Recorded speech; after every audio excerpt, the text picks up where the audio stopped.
तो दोस्तों स्वागत है आप सभी का करियर डिफाइनर यूट्यूब चैनल पे। और आज के इस धमाकेदार सेशन में हम लोग डिस्कस करने वाले हैं अपकमिंग आरआरबी पीओ और क्लर्क एग्जाम्स 2025 के लिए हमारा कंप्लीट प्रिपरेशन स्ट्रेटेजी क्या होना चाहिए। आने वाले दिनों में आपका रोड मैप कैसा होना चाहिए और आपके डे टू डे बेसिस पे जो टू डू लिस्ट है यानी कि जो आपका स्टडी प्लान है वो किस प्रकार से आपको डिजाइन करना है, ताकि अगर आप एक फ्रेशर हो या फिर अगर आप एक रिपीटर हो तो इस एग्जामिनेशन को इसी साल आप कैसे क्लियर करोगे। अगर आप एक फ्रेशर हो, एक बिगनर हो, तो एफिशिएंट मैनर में आपको अपने सिलेबस को कंप्लीट करना है। ना सिर्फ सिलेबस कंप्लीट करने से सिलेक्शन होता है बल्कि उसका प्रॉपर आपको रिवीजन और प्रैक्टिस करना होता है। और मॉक टेस्ट कैसे लगाने होते हैं, जैसे कि आप पहले अटेम्प्ट पे आप अपने एग्जाम को क्लियर कर सकते हैं, उसके ऊपर हम लोग डिस्कस करेंगे। और अगर आप एक रिपीटर हो और अनफॉर्चुनेटली इस एग्जामिनेशन को पास्ट में क्लियर नहीं कर पाए हो, तो क्या कुछ आपके गलती है, क्या कुछ आपके रीजन है उन फेलियर्स का, उसको हम कैसे सुधार के इस बार सिलेक्शन ले सकते हैं, उसके ऊपर भी हम डिटेल में चर्चा करेंगे। और साथ ही साथ ये सारे पॉइंट्स आज के की पॉइंट्स हैं जिनके ऊपर हम अगर ध्यान रखेंगे तो इस एग्जामिनेशन में हम प्रॉपर तरीके से खुद को काबिल बना सकते हैं क्लियर करने का। तो सबसे पहले हम पॉइंट को स्टार्ट करेंगे कि आरआरबी पीओ और क्लर्क एग्जामिनेशन ये बाकी एग्जाम से अलग कैसे है। दो ये एग्जामिनेशन भी आपके आईबीपीएस के द्वारा ही कंडक्ट किए जाते हैं, बट ये आईबीपीएस के द्वारा कंडक्ट किए गए दूसरे एग्जाम से कैसे अलग है, इसका हमें क्या एडवांटेज क्या डिसएडवांटेज मिल सकता है, उसके ऊपर हम डिस्कस करेंगे। साथ ही साथ हम पिछले 4 साल के कट ऑफ का एनालिसिस भी करेंगे कि आपके आरआरबी पीओ के पिछले 4 साल में स्टेट वाइज कट ऑफ कितने गए हैं, आरआरबी क्लर्क के पिछले 4 साल के स्टेट वाइज कट ऑफ कितने गए हैं। उन कट ऑफ को इस बार मैंने एक अलग और अनोखे अंदाज पर रिप्रेजेंट किया है। हमने उन कट ऑफ डेटास का मीन, मीडियन और मोड भी निकाला है, जिससे आपको एक प्रॉपर आइडिया लग सके कि कौन सा नंबर आपको चेस करना है। आप एक बिगिनर हो तो आप इस एग्जामिनेशन के लिए तैयारी कर रहे हो तो आप सबसे पहले एग्जाम पैटर्न देखोगे कि 80 क्वेश्चन आते हैं, 40-40, बट आपको एक आइडिया भी होना चाहिए कि पीओ पेपर में आपको लगभग कितने तक जाने हैं, अटेम्प्ट्स लेने हैं, और क्लर्क एग्जाम्स में भी आपको कितने तक लगभग जाने हैं, उस हिसाब से आप अपना प्रिपरेशन करोगे ना। और अगर आप एक रिपीटर हो तो आप लोग तो मॉक टेस्ट देना चालू कर चुके हो, तो हमेशा से आपको ये लगता है कि मैं मॉक टेस्ट तो दे रहा हूं बट मेरा जो परफॉर्मेंस है वो सच में सेटिस्फैक्टरी है या नहीं, सच में इस परफॉर्मेंस के साथ पेपर क्लियर किया जा सकता है कि नहीं। तो उसके लिए आपको एक नंबर की रिक्वायरमेंट है जिसको आपको टारगेट करना है कि कम से कम इतना तो मुझे मार्क्स में रखना है। तो उसी नंबर को पहुंचने के लिए हम बस इस प्रीवियस 4 साल के कट ऑफ का एनालिसिस करेंगे। इसका आने वाले साल 2025 में कोई भी प्रभाव, कोई भी इंपैक्ट नहीं है, क्योंकि कट ऑफ हमेशा अनप्रेडिक्टेबल होता है, वो बहुत डिफरेंट पैरामीटर्स के ऊपर बेस्ड होता है। साथ ही साथ हम इतने कट ऑफ जा रहे हैं वो तो जान लेते हैं, लेकिन इतने कट ऑफ जब जाते हैं तो पेपर में क्या पूछा गया है वो नहीं जानते। तो हम प्रीवियस 4 साल के पेपर का भी एनालिसिस करेंगे कि आपके पेपर में कौन से सेक्शन का वेटेज कितना है, जैसे कि डीआईस कितने आते हैं, कितने मार्क्स के आते हैं, अरिथमेटिक कितने मार्क्स के आते हैं, स्पीड मैथ्स कितने मार्क्स के आते हैं, पजल्स कितने मार्क्स के आते हैं, और साथ ही साथ आपके मिसलेनियस कितने मार्क्स के आते हैं, आपके blood relation, direction sense test, आपके इनइक्वालिटी सिलॉक्स, कौन से एग्जाम में कौन से साल कितने मार्क्स के क्वेश्चंस पूछे गए थे, वो भी हम डिस्कस करेंगे, जैसे कि आपको एक आइडिया लगे कि इंपॉर्टेंट टॉपिक्स कौन है जिनको आपको पढ़ना है, कवर अप करना है, और लीस्ट इंपॉर्टेंट टॉपिक्स जिससे अभी तक आपको क्वेश्चंस देखने के लिए नहीं मिले, जिनको हमें स्किप करना है, इग्नोर करना है, और उसी के अकॉर्डिंग ही हम अपना जो सिलेबस को कंप्लीट करेंगे। इसी को कहते हैं एफिशिएंट मैनर पे अपने सिलेबस को कंप्लीट करना। और साथ ही साथ सिलेबस कंप्लीट करना, आप अगर अभी चालू करोगे और एक टारगेट नहीं लोगे तो शायद सिलेबस खत्म करते करते 1 साल भी गुजर सकता है। तो हमें एक डेडलाइन भी लेना है कि कब तक सिलेबस कंप्लीट करना है। अगर मैं डेडलाइन की बात करूं तो सबसे बेस्ट टाइम आपके लिए होगा, आप अगर टारगेट करेंगे कि जून के स्टार्टिंग तक आपका सिलेबस कंप्लीट हो जाए, तो हमेशा ये होता है कि जब हम लोग सोचते हैं कि मैं घर से 7 बजे निकल जाऊंगा तो निकलते निकलते 7:15 हो जाता है। ये इंडिया में चलता है, ये इंसानों में चलता है, मुझे नहीं पता, बट मेरे साथ तो होता है। तो मैं ये एक्सपेक्ट करता हूं आप में से बहुत से लोग इसको रिलेट कर पाएंगे। तो जब मैं जून की बात कर रहा हूं तो मैंने आपके हाथ में और 15 डेज रखा है, मतलब प्रॉपरली मैं आपसे चाहता हूं कि जून के मिड तक आप अपना सिलेबस कंप्लीट करो। और इसका भी एक रीजन है, क्योंकि आपका जो एग्जाम्स है वो जुलाई के लास्ट में आपको देखने के लिए स्टार्टिंग हो जाएगा। तो जुलाई लास्ट मतलब मान के चलो अगस्त के स्टार्टिंग से आपको आपका एग्जाम मिल जाएगा। तो अगर आप जून मिड तक अपना सिलेबस कंप्लीट नहीं करते हो ना, तो आपके पास और 1.5 मंथ्स अगर टाइम नहीं रहेगा तो आप प्रॉपरली चीजों को रिवाइज या प्रैक्टिस या मॉक टेस्ट नहीं दे पाओगे। उससे आपका क्या होगा ना, एग्जाम में परफॉर्मेंस हैम्पर होगा। तो लास्ट के 1.5 महीने हमें और नए नहीं पढ़ने, हमें पुराने चीजों को ही घिसना है। इसीलिए इस टाइम तक कंप्लीट कीजिए, और इस टाइम तक कंप्लीट करने के लिए टारगेट लीजिए कि जून के स्टार्टिंग, ताकि 10-15 डेज का बफर जब आपके पास हो तो आप इसको कवर अप कर लोगे। तो बाई वन तो मैंने कह दिया, लेकिन कैसे वो इस सेशन में हम लोग डिस्कस करेंगे। साथ ही साथ जो डेली टू डू लिस्ट है, अगर आप एक बिगिनर हो तो डेली आपको कैसे पढ़ना है, अगर आप एक रिपीटर हो तो डेली आपको क्या पढ़ना है, और साथ ही साथ आपको मॉक टेस्ट कैसे देने हैं। मॉक टेस्ट के जो डिफरेंट पैरामीटर्स होता है, जैसे कि एक्यूरेसी हो, परसेंटाइल हो, ये सारे चीजों का हमें क्या ध्यान रखना होता है। क्योंकि बच्चे अक्सर क्या होते हैं, नंबर्स को लेकर बहुत टेंस रहते हैं, लेकिन नंबर एक इंपॉर्टेंट कंसर्न कभी नहीं है। वही चीज हम डिस्कस करेंगे। और भी अलग अलग पैरामीटर्स हैं जिनका आपको बहुत ज्यादा ध्यान रखना होता है, और नंबर्स के बारे में कम ही कंसर्न रहना होता है, क्योंकि मॉक टेस्ट का लेवल हमेशा एग्जाम से ज्यादा ही रहा है। ये हमने रीसेंट सबसे एग्जाम एसबीआई क्लर्क मेंस में भी देख लिया है। तो साथ ही साथ अगर हम बात करें, और हमें क्वांट सेक्शन की बात कर रहा हूं, नहीं तो फिर इस कमेंट सेक्शन में भी विवाद आ जाएगा, सर आपने रीजनिंग देखा, रीजनिंग क्यों देखूं मैं, मेरा तो सब्जेक्ट क्वांट है। साथ ही साथ how to prepare for mains exam, तो बच्चे क्या करते हैं, प्रीलिम्स के लिए तो अच्छे से खुद को तैयार कर लेते हैं, लेकिन जब बात आती है मेंस की तो वो थोड़े पीछे हट जाते हैं, क्योंकि मेंस का थोड़ा एज कंपेयर टू प्रीलिम्स थोड़ा ज्यादा टफ रहता है। तो बच्चे थोड़ा टफ चीज, ऑब्वियस बात है, कंफर्ट जोन से निकलना किसी को भी अच्छा नहीं लगता, तो बच्चे थोड़े मेंस की तैयारी नहीं कर पाते। तो कैसे आप खुद को धीरे धीरे ट्रैक पे लाओगे कि आपका मेंस का तैयारी भी प्री के साथ साइमल्टेनियसली चले, इसके ऊपर भी इस सेशन में हम लोग डिस्कस करेंगे। आई होप आपको एक ओवरव्यू मिल गया होगा इस सेशन में क्या होगा। तो आप सभी से रिक्वेस्ट है कि सेशन को बिल्कुल भी स्किप ना करें, अगर आप बेस्ट आउट ऑफ बेस्ट इस सेशन से एक्सट्रैक्ट करना चाहते हैं। तो सबसे पहले हम आएंगे कि ये पेपर जो है वो बाकी एग्जामिनेशन से कैसा अलग है। अगर मैं पिछले साल से पहले की बात करूं तो और भी एक्स्ट्रा पॉइंट्स थे, जैसे कि इसमें बिल्कुल आपका सेक्शनल टाइमिंग भी नहीं था, कंपोजिट टाइम था। बट चलो पिछले साल ही आपके आरआरबी ने सेक्शनल टाइमिंग इंप्लीमेंट कर दिया, तो सेक्शनल टाइमिंग तो आ गया है, तो अब अलग डिफरेंट होने के पैरामीटर्स थोड़े कम हो गए। जैसे कि सबसे पहले तो नंबर ऑफ क्वेश्चंस, ये एक ऐसा पेपर है, मैं सबसे पहले प्रीलिम्स के बारे में बात करूंगा, फिर आधे घंटे लग जाएगा प्रीलिम्स का सब कुछ खत्म करते करते, फिर मेंस के पास आएंगे, टेंशन ना लीजिए। तो सबसे पहले हम नंबर ऑफ क्वेश्चंस की बात करें, जहां बाकी पेपर में आपके जो क्वेश्चंस है क्वांट और रीजनिंग के, वो अगर 30-30 आते हैं, तो यहां इस पेपर में 40-40 आते हैं।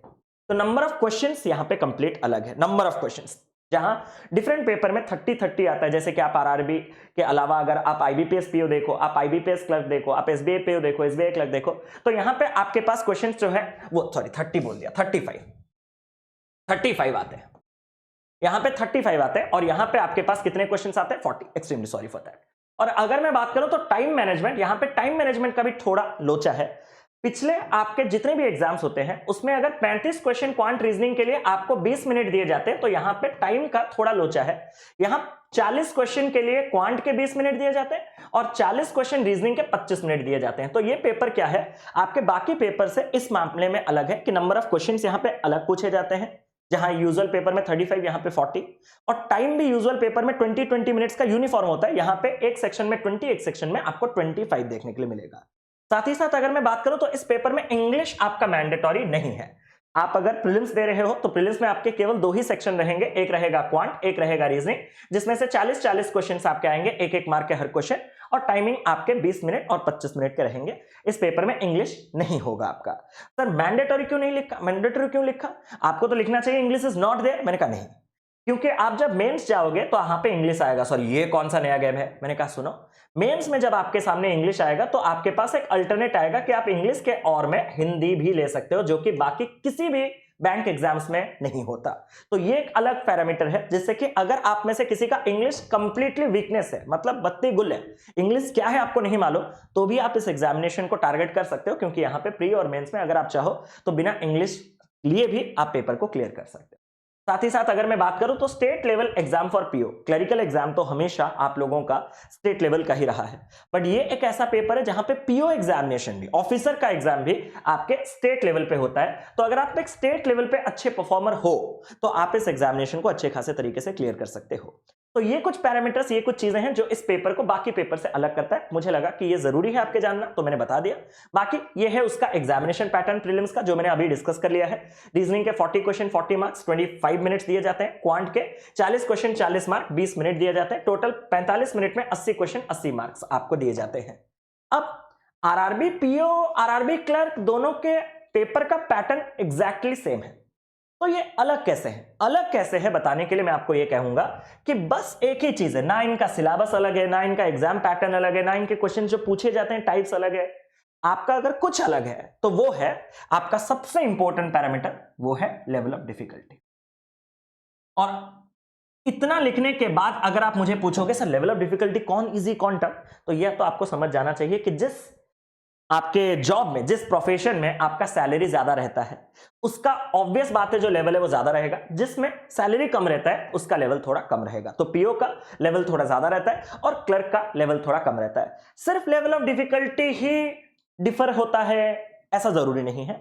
और एक भी चीज है क्या कि आपके जो वेटेज है, जैसे कि हमें पता है कि हमारे जो पीओ पेपर में आपके जो स्पीड मैथ्स हैं, अरिथमेटिक है और डीआई है, उसमें आपका वेटेज कुछ अलग रहता है। स्पीड मैथ्स का कम रहता है थोड़ा वेटेज, अरिथमेटिक और डीआई का बैलेंस इक्वली रहता है। लेकिन जब क्लर्क की बात आती है तो स्पीड मैथ्स जो इजीएस्ट सेक्शन है वो थोड़ा ज्यादा वेटेज कैरी करता है, उस वजह से भी पेपर का लेवल ऑफ डिफिकल्टी कम हो जाता है। तो ये भी और डिफरेंट उन्हीं के अंदर सबसेट है, बट जो मेजर चीज है वो ये है कि level of difficulty PO exams का ज्यादा रहता है और क्लर्क एग्जाम्स का कम रहता है। यही है इन दोनों में सबसे मेजर अंतर, और इसी वजह से इनके कट ऑफ पे भी जबरदस्त प्रभाव पड़ता है। सबसे पहले हम पीओ के कट ऑफ देखेंगे और पिछले 4 साल के, यानी कि 24, 23, 22, 21 ऐसे करके पीछे आएंगे। आप अपने स्टेट का देखो। अब यहां से जो हमने पैरामीटर निकाला है वो है मीन, मीडियन, मोड।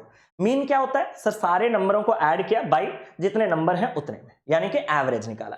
तो एवरेज 49.57, जो कि नियरेस्ट हमें मीन एवरेज मिला कि हर जगह का एवरेज 50 है।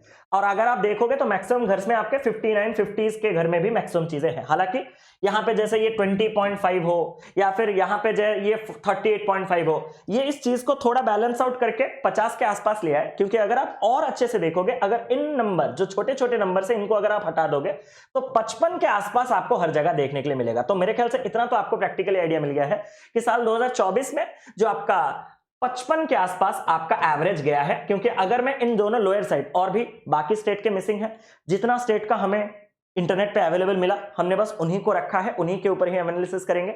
जो स्टेट मिस हुआ है उसके लिए एक्सट्रीमली सॉरी।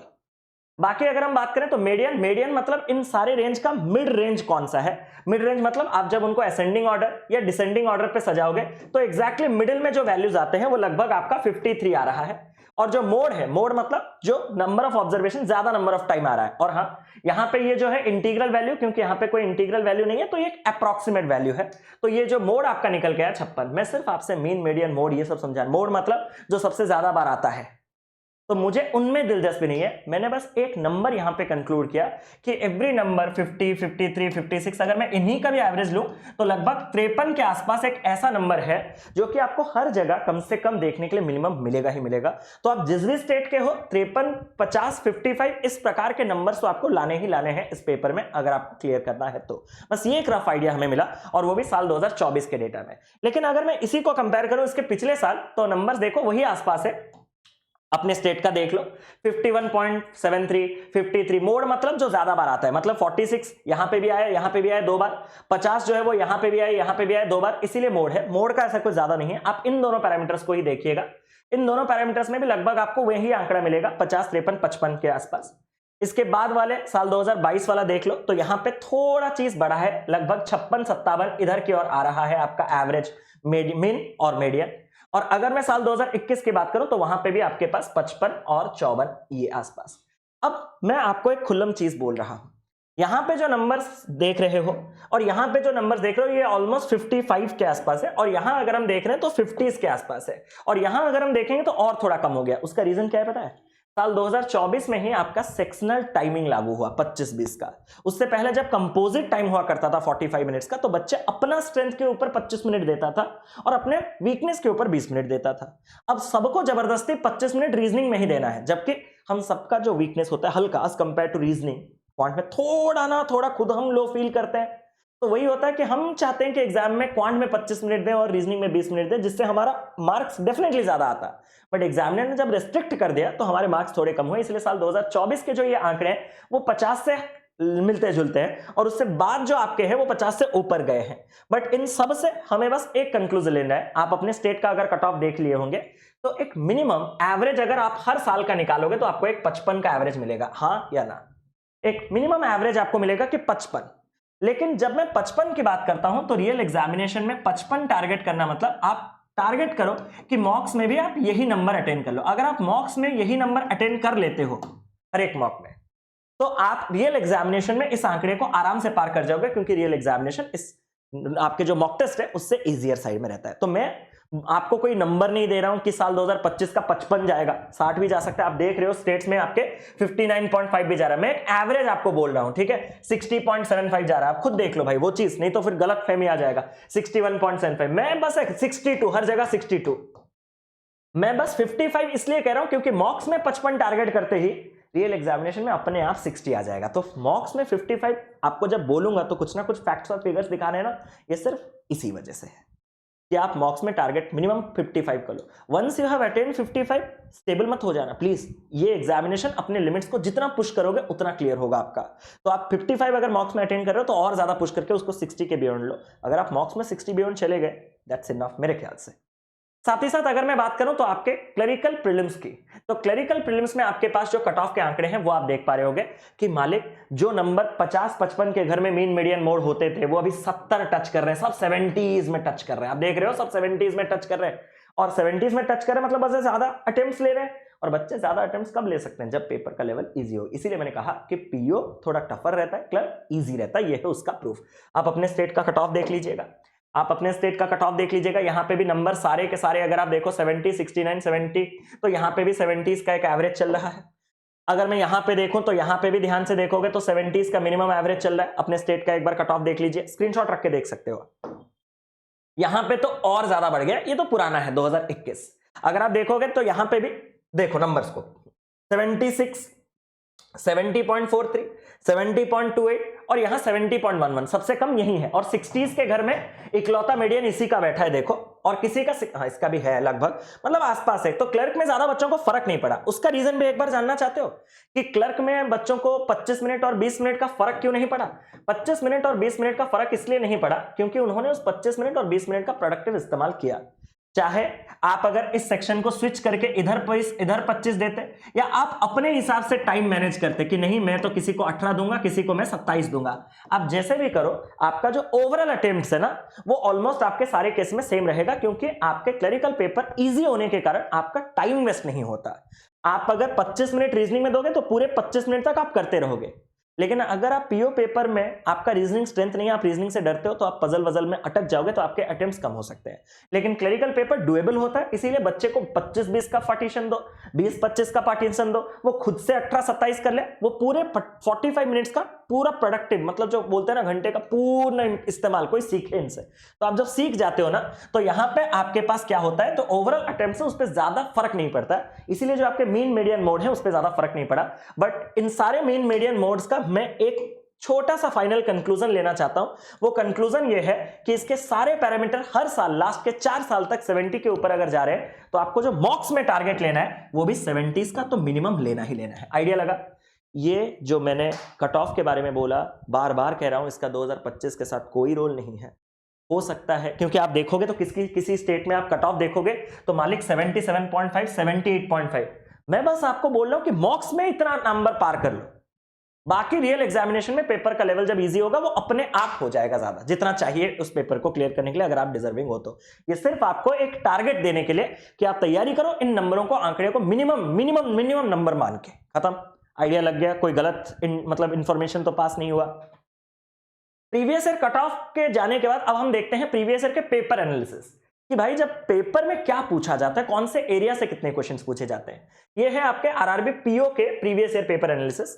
क्वांट का हमने 21, 22, 23, 24, और इसमें जो खास बात है पता है, ये पूरा का पूरा मेरे ही शिफ्ट में पूछा गया है। मतलब आप जब किसी ऑर्गेनाइजेशन, किसी ब्रांड जब गूगल पे सर्च करते हो प्रीवियस ईयर पेपर, तो वो क्या होता है ना, कंपाइलेशन होता है। मतलब बहुत डिफरेंट शिफ्ट्स के बच्चे जो आपके आके दिए होंगे, ये क्वेश्चन आया, ये क्वेश्चन आया, तो उनको मर्ज करके एक पेपर बनाया जाता है हर ऑर्गेनाइजेशन के द्वारा। बट वहां पे क्या होता है ना, फ्लक्चुएशंस होता है, वो पूरा का पूरा जेन्युइन नहीं हो पाता।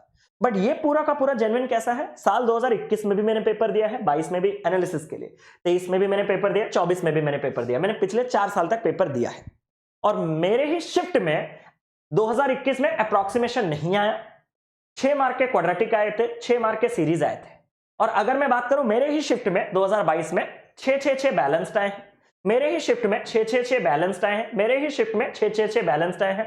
तो इससे कम से कम ये तो अंदाजा लग सकता है कि आपके साल 2025 के क्या पॉसिबिलिटीज हो सकते हैं। साल 2025 के ये पॉसिबिलिटी हो सकते हैं कि 6 का कोई एक कॉम्बिनेशन मिले, या फिर पूरा का पूरा 6x3 का आपको मिले। एग्री करोगे कि 6 का या तो आपको अप्रोक्सीमेशन क्वाड्रेटिक, या तो क्वाड्रेटिक सीरीज, या तो अप्रोक्सीमेशन सीरीज मिल जाए, और नहीं तो 6 के तीनों चीजें मिल जाए। तो अगर ये है उसका मिनिमम, ये है उसका मैक्सिमम, तो एवरेज तो आपको 15 मार्क के आपके स्पीड मैथ्स मिलने के चांसेस है। बट हम हमेशा हर पेपर का एनालिसिस करते हैं? इस बार एसबीआई क्लर्क में आपने देखा और एसबीआई पीओ में आपने देखा कि स्पीड मैथ्स के वेटेज कम हो रहे हैं। अगर स्पीड मैथ के वेटेज थोड़े कम हो रहे हैं तो अब हम इस बार कम से कम इसको 15 ना लेके 12 सोच सकते हैं कि सेट ऑफ 2 वो हमें देगा 6 6 12, या फिर अगर और कम करने की कोशिश करें, जैसे कि सारे अगर पैरामीटर, सारे अगर प्रोबेबिलिटीज, पॉसिबिलिटीज को अगर हम एक साथ मर्ज करें, तो मुझे ऐसा लग रहा है कि वो शायद आपको मैक्सिमम शिफ्ट्स में 5x2 का फॉर्मेशन दे सकता है 10 मार्क्स का। अब थोड़ा इसका वेटेज कम ही एक्सपेक्ट कीजिए पीओ प्रीलिम्स में, क्लर्क में थोड़ा ज्यादा आएगा, पीओ प्रीलिम्स में इतना ही आप एक्सपेक्ट करो। साथ ही साथ आपके जो डेटा इंटरप्रिटेशन है, डेटा इंटरप्रिटेशन में आपके जो 21 में कॉम्बिनेशन था उसमें टेबल लाइन 6 मार्क्स के और साथ ही साथ एक कैसलेट चार्ट। बट एक खास बात है, आप अगर देखोगे आरआरबी पीओ के पेपर में इसमें 40 क्वेश्चन रहते हैं ना, तो ये जो 40-35 से एक्स्ट्रा लाता है वो एरिथमेटिक, वो जो आपके डीआई है ना वो 5-5 के नहीं देता, वो हर बार डीआई आपको जो भी सेट देता है वो 6-6 का देता है। तो इस बार भी हम एक्सपेक्ट कर सकते हैं कि मिनिमम यहां से 6-6 12, और जब वहां से वेटेज थोड़ा कम हुआ तो यहां का वेटेज थोड़ा बढ़ सकता है। तो 12 में अगर मैं और एक 4 मार्क का कैसलेट इंक्लूड करूं तो चांसेस इस बार है कि आपके यहां पे 6x2 के 2 डीआई 12 और एक आपके पास कैसलेट कम से कम 4 या फिर 5 मार्क का एक कैसलेट अगर हम हिसाब लगाएं तो 12-5 यही होता है एनालिसिस का फायदा। तो 17 मार्क यहां से हमें आने के चांसेस मिल सकते हैं। और साथ ही साथ अगर आप देखो तो मुझे अपने ही पेपर में हर बार टेबल मिला है, तो आपके ये जो 2 डीआई है ना उसमें से एक टेबुलर डीआई होगा, ये कंफर्म है। उसके साथ या तो पाई हो जाए, लाइन हो जाए, पाई हो जाए, लाइन, मेरे तो अल्टरनेट में पूरा आया बढ़िया से। तो पाई और लाइन, इसका मतलब ये नहीं कि बाहर नहीं आ सकता, बाहर के आने के चांसेस है, बट टेबुलर तो आ ही रहा है क्योंकि वो एग्जामिनर का हमेशा से फेवरेट था, है, रहेगा। और बाकी ऑब्वियस बात है, जब मैंने यहां से 10, 17, 27 मार्क्स देख लिए, तो जो ये बैलेंस है हर बार आपके लगभग 12, 10, 10, 10 के, यहां 12 क्यों हुआ था? क्योंकि स्पीड मैथ्स कम हुआ था। और जब हमने इस बार भी स्पीड मैथ्स कम किया है, तो ये जो एक्स्ट्रा यहां से जो डेफिसिट क्रिएट हुआ है, वो अगर हमने यहां पे थोड़ा दिया तो आप बाकी का एरिथमेटिक को दे दो, तो एरिथमेटिक में लगभग बाकी के 13 क्वेश्चन आपके आ सकते हैं। तो देखना, ये एक आइडियल पेपर है, जो कि मैं हमेशा जैसे आपको कहता हूं एग्जामिनर के दिमाग के साथ खेल के, जैसा पेपर आपको हमेशा से पास्ट में वैसा ही पेपर मिला है, इस बात का मुझे घमंड भी है, गुरूर भी है।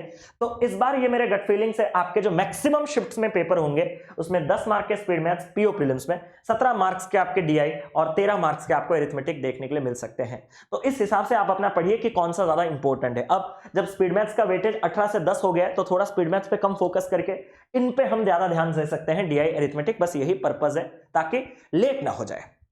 साथ ही साथ अगर मैथ्स की बात कर रहे हैं, क्वांट की बात कर रहे हैं, एक और सब्जेक्ट है रीजनिंग, जिसमें मेरा हल्का सा एक्सपर्टीज भी है, तो मैं उसके ऊपर भी चर्चा कर लेता हूं कि क्या कुछ बैलेंस्ड आपके पेपर देखने के लिए मिल सकते हैं।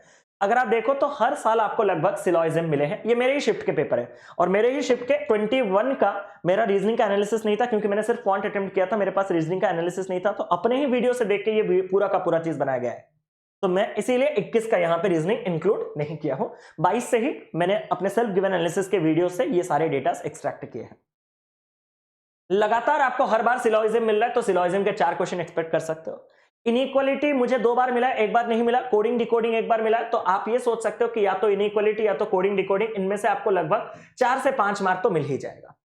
साथ ही साथ अगर आप देखो तो blood relation direction sense test, यहां पे खाली डायरेक्शन, यहां पे ब्लड और डायरेक्शन, तो यहां से लगभग हम ब्लड और डायरेक्शन दोनों को एक्सपेक्ट कर सकते हैं। ये एक एक्सेप्शनल केस है, मैक्सिमम टाइम तो मुझे दोनों देखने के लिए मिले हैं हर एक पेपर में बैंक एग्जाम्स के, तो यहां से हम 6 मार्क के क्वेश्चन एक्सपेक्ट कर सकते हैं। मिसलेनियस के 4-4 2, तो एवरेज में मिसलेनियस के 3 क्वेश्चन एक्सपेक्ट कर सकता हूं, तो 4-4 8, 8-6 14, 14-3, आपके पास कितना हो गया? 17 मार्क्स के अगर ये क्वेश्चन है, तो बाकी 23 मार्क्स के आपके पजल्स और अरेंजमेंट्स आपको देखने के लिए मिल सकते हैं। ये एक आइडियल पेपर होगा। अगर हर साल देखो तो यहाँ पे 6, 6, 12, 12 और 10, यहाँ पे 22 मार्क्स के पूछे गए, यहाँ 20 मार्क्स के पूछे गए हैं, यहाँ तो भाई 25 दिन 28 मार्क के पूछे गए। कौन सा साल? साल 2024।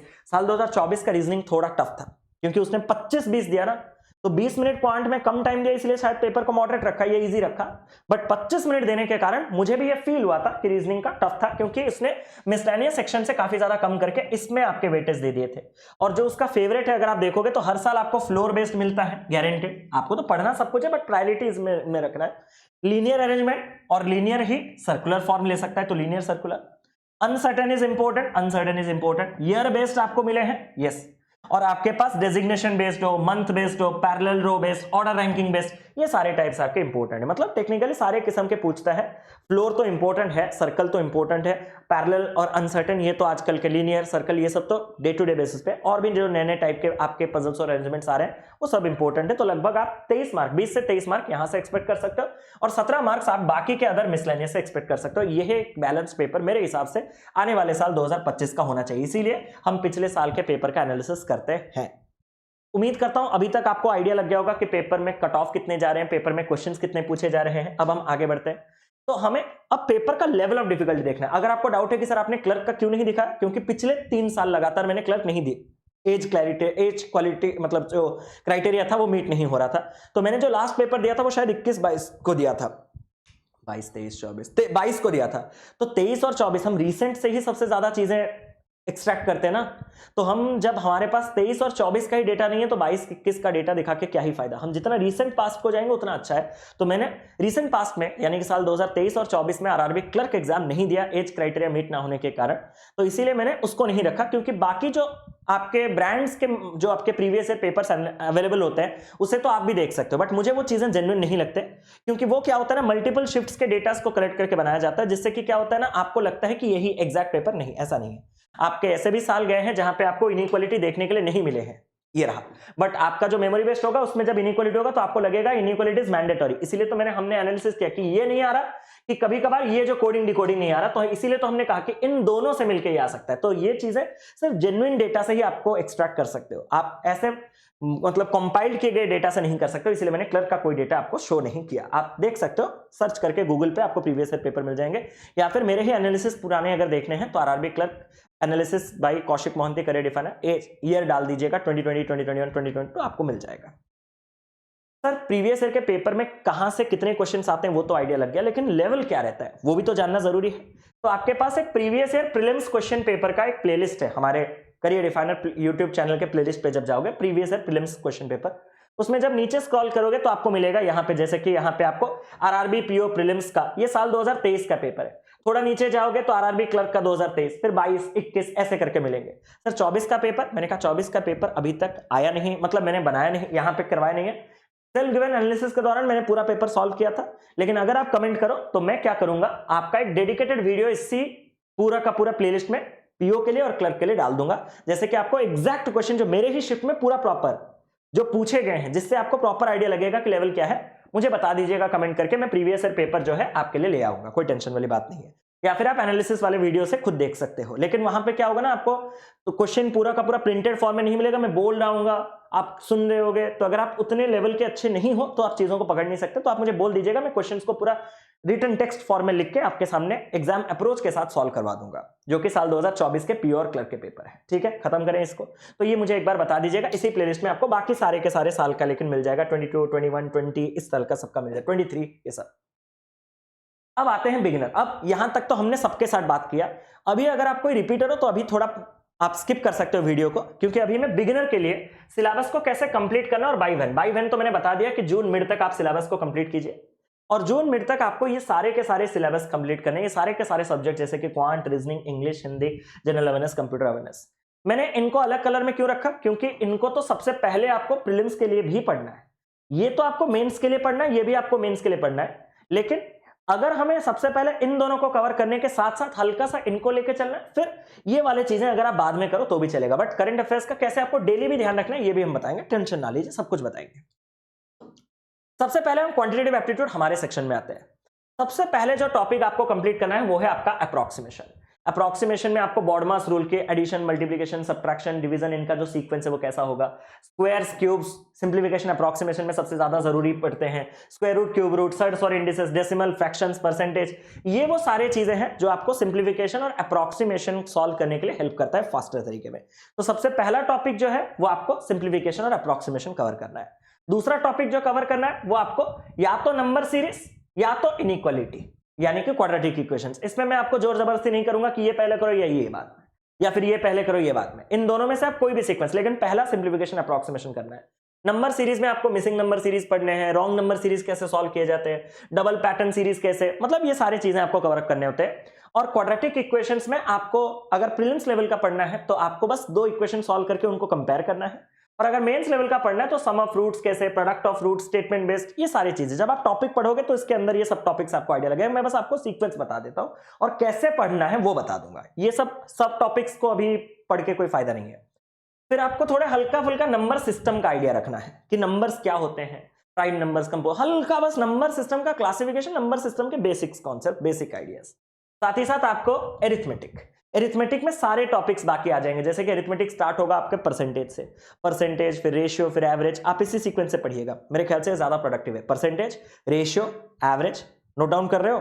फिर आपके आ जाएगा mixture alligation, ages, partnership, profit loss and discount, simple interest, compound interest, time and work, pipes and cisterns, time speed distance, boat and stream, train, permutation, combination, probability, mensuration. मेरे ख्याल से यही सबसे प्रॉपर सीक्वेंस है आपके arithmetic cover करने का। उसके बाद आपको डेटा इंटरप्रिटेशन को पूरा अरिथमेटिक के बाद ना कवर करके परसेंटेज, रेशियो, प्रोपोर्शन और एवरेज, ये 3 टॉपिक कंप्लीट करने के बाद अगर आप डीआईस पे आ रहे हो तो आपके table DI, missing DI, pie chart, line graph, bar chart, mix DI, caselet, radar, funnel, सब कुछ सॉल्व हो जाए, क्योंकि ये सारे डीआईस जो है वो इन 3 टॉपिक्स के ऊपर ही बेस्ड है, आधारित है। तो अगर आप इन 3 टॉपिक्स को कवर अप करके इधर आ जाते हो तो एडवांटेज आपको क्या मिलता है पता है? आपका डेटा इंटरप्रिटेशन का एक अच्छा खासा वेटेज है, आपने देखा अभी 17 मार्क का हमने अभी जो बात किया। तो आप इन 3 टॉपिक्स के बाद जब 17 मार्क अपने झोली में डाल देते हो तो कॉन्फिडेंस थोड़ा बढ़ जाता है। फिर आप धीरे धीरे आराम से बाकी के अरिथमेटिक टॉपिक्स कवर अप करोगे, क्योंकि एक टाइम आएगा जब आप अरिथमेटिक पढ़ते जाओगे और धीरे धीरे आपको लगेगा कि आप भूलते भी जा रहे हो। ये कॉमन है, सबके साथ होता है।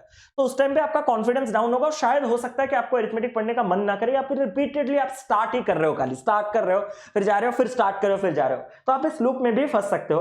तो उस लूप से फंसने से पहले अगर आप डीआई कवर अप कर लिए होगे तो स्पीड मैथ्स के रीजन से जो आपके 10 मार्क, मैं पीओ की बात कर रहा हूं, क्लर्क में तो और अच्छी बात है, 10 मार्क का स्पीड मैथ्स का, लगभग 17 मार्क के आपके डीआई, तो आप लगभग एक 27 मार्क अपने झोली में डाल चुके हो कि इतना मार्क मुझे अटेम्प्ट करने के लिए भी मैं एग्जाम में कैपेबल हूं।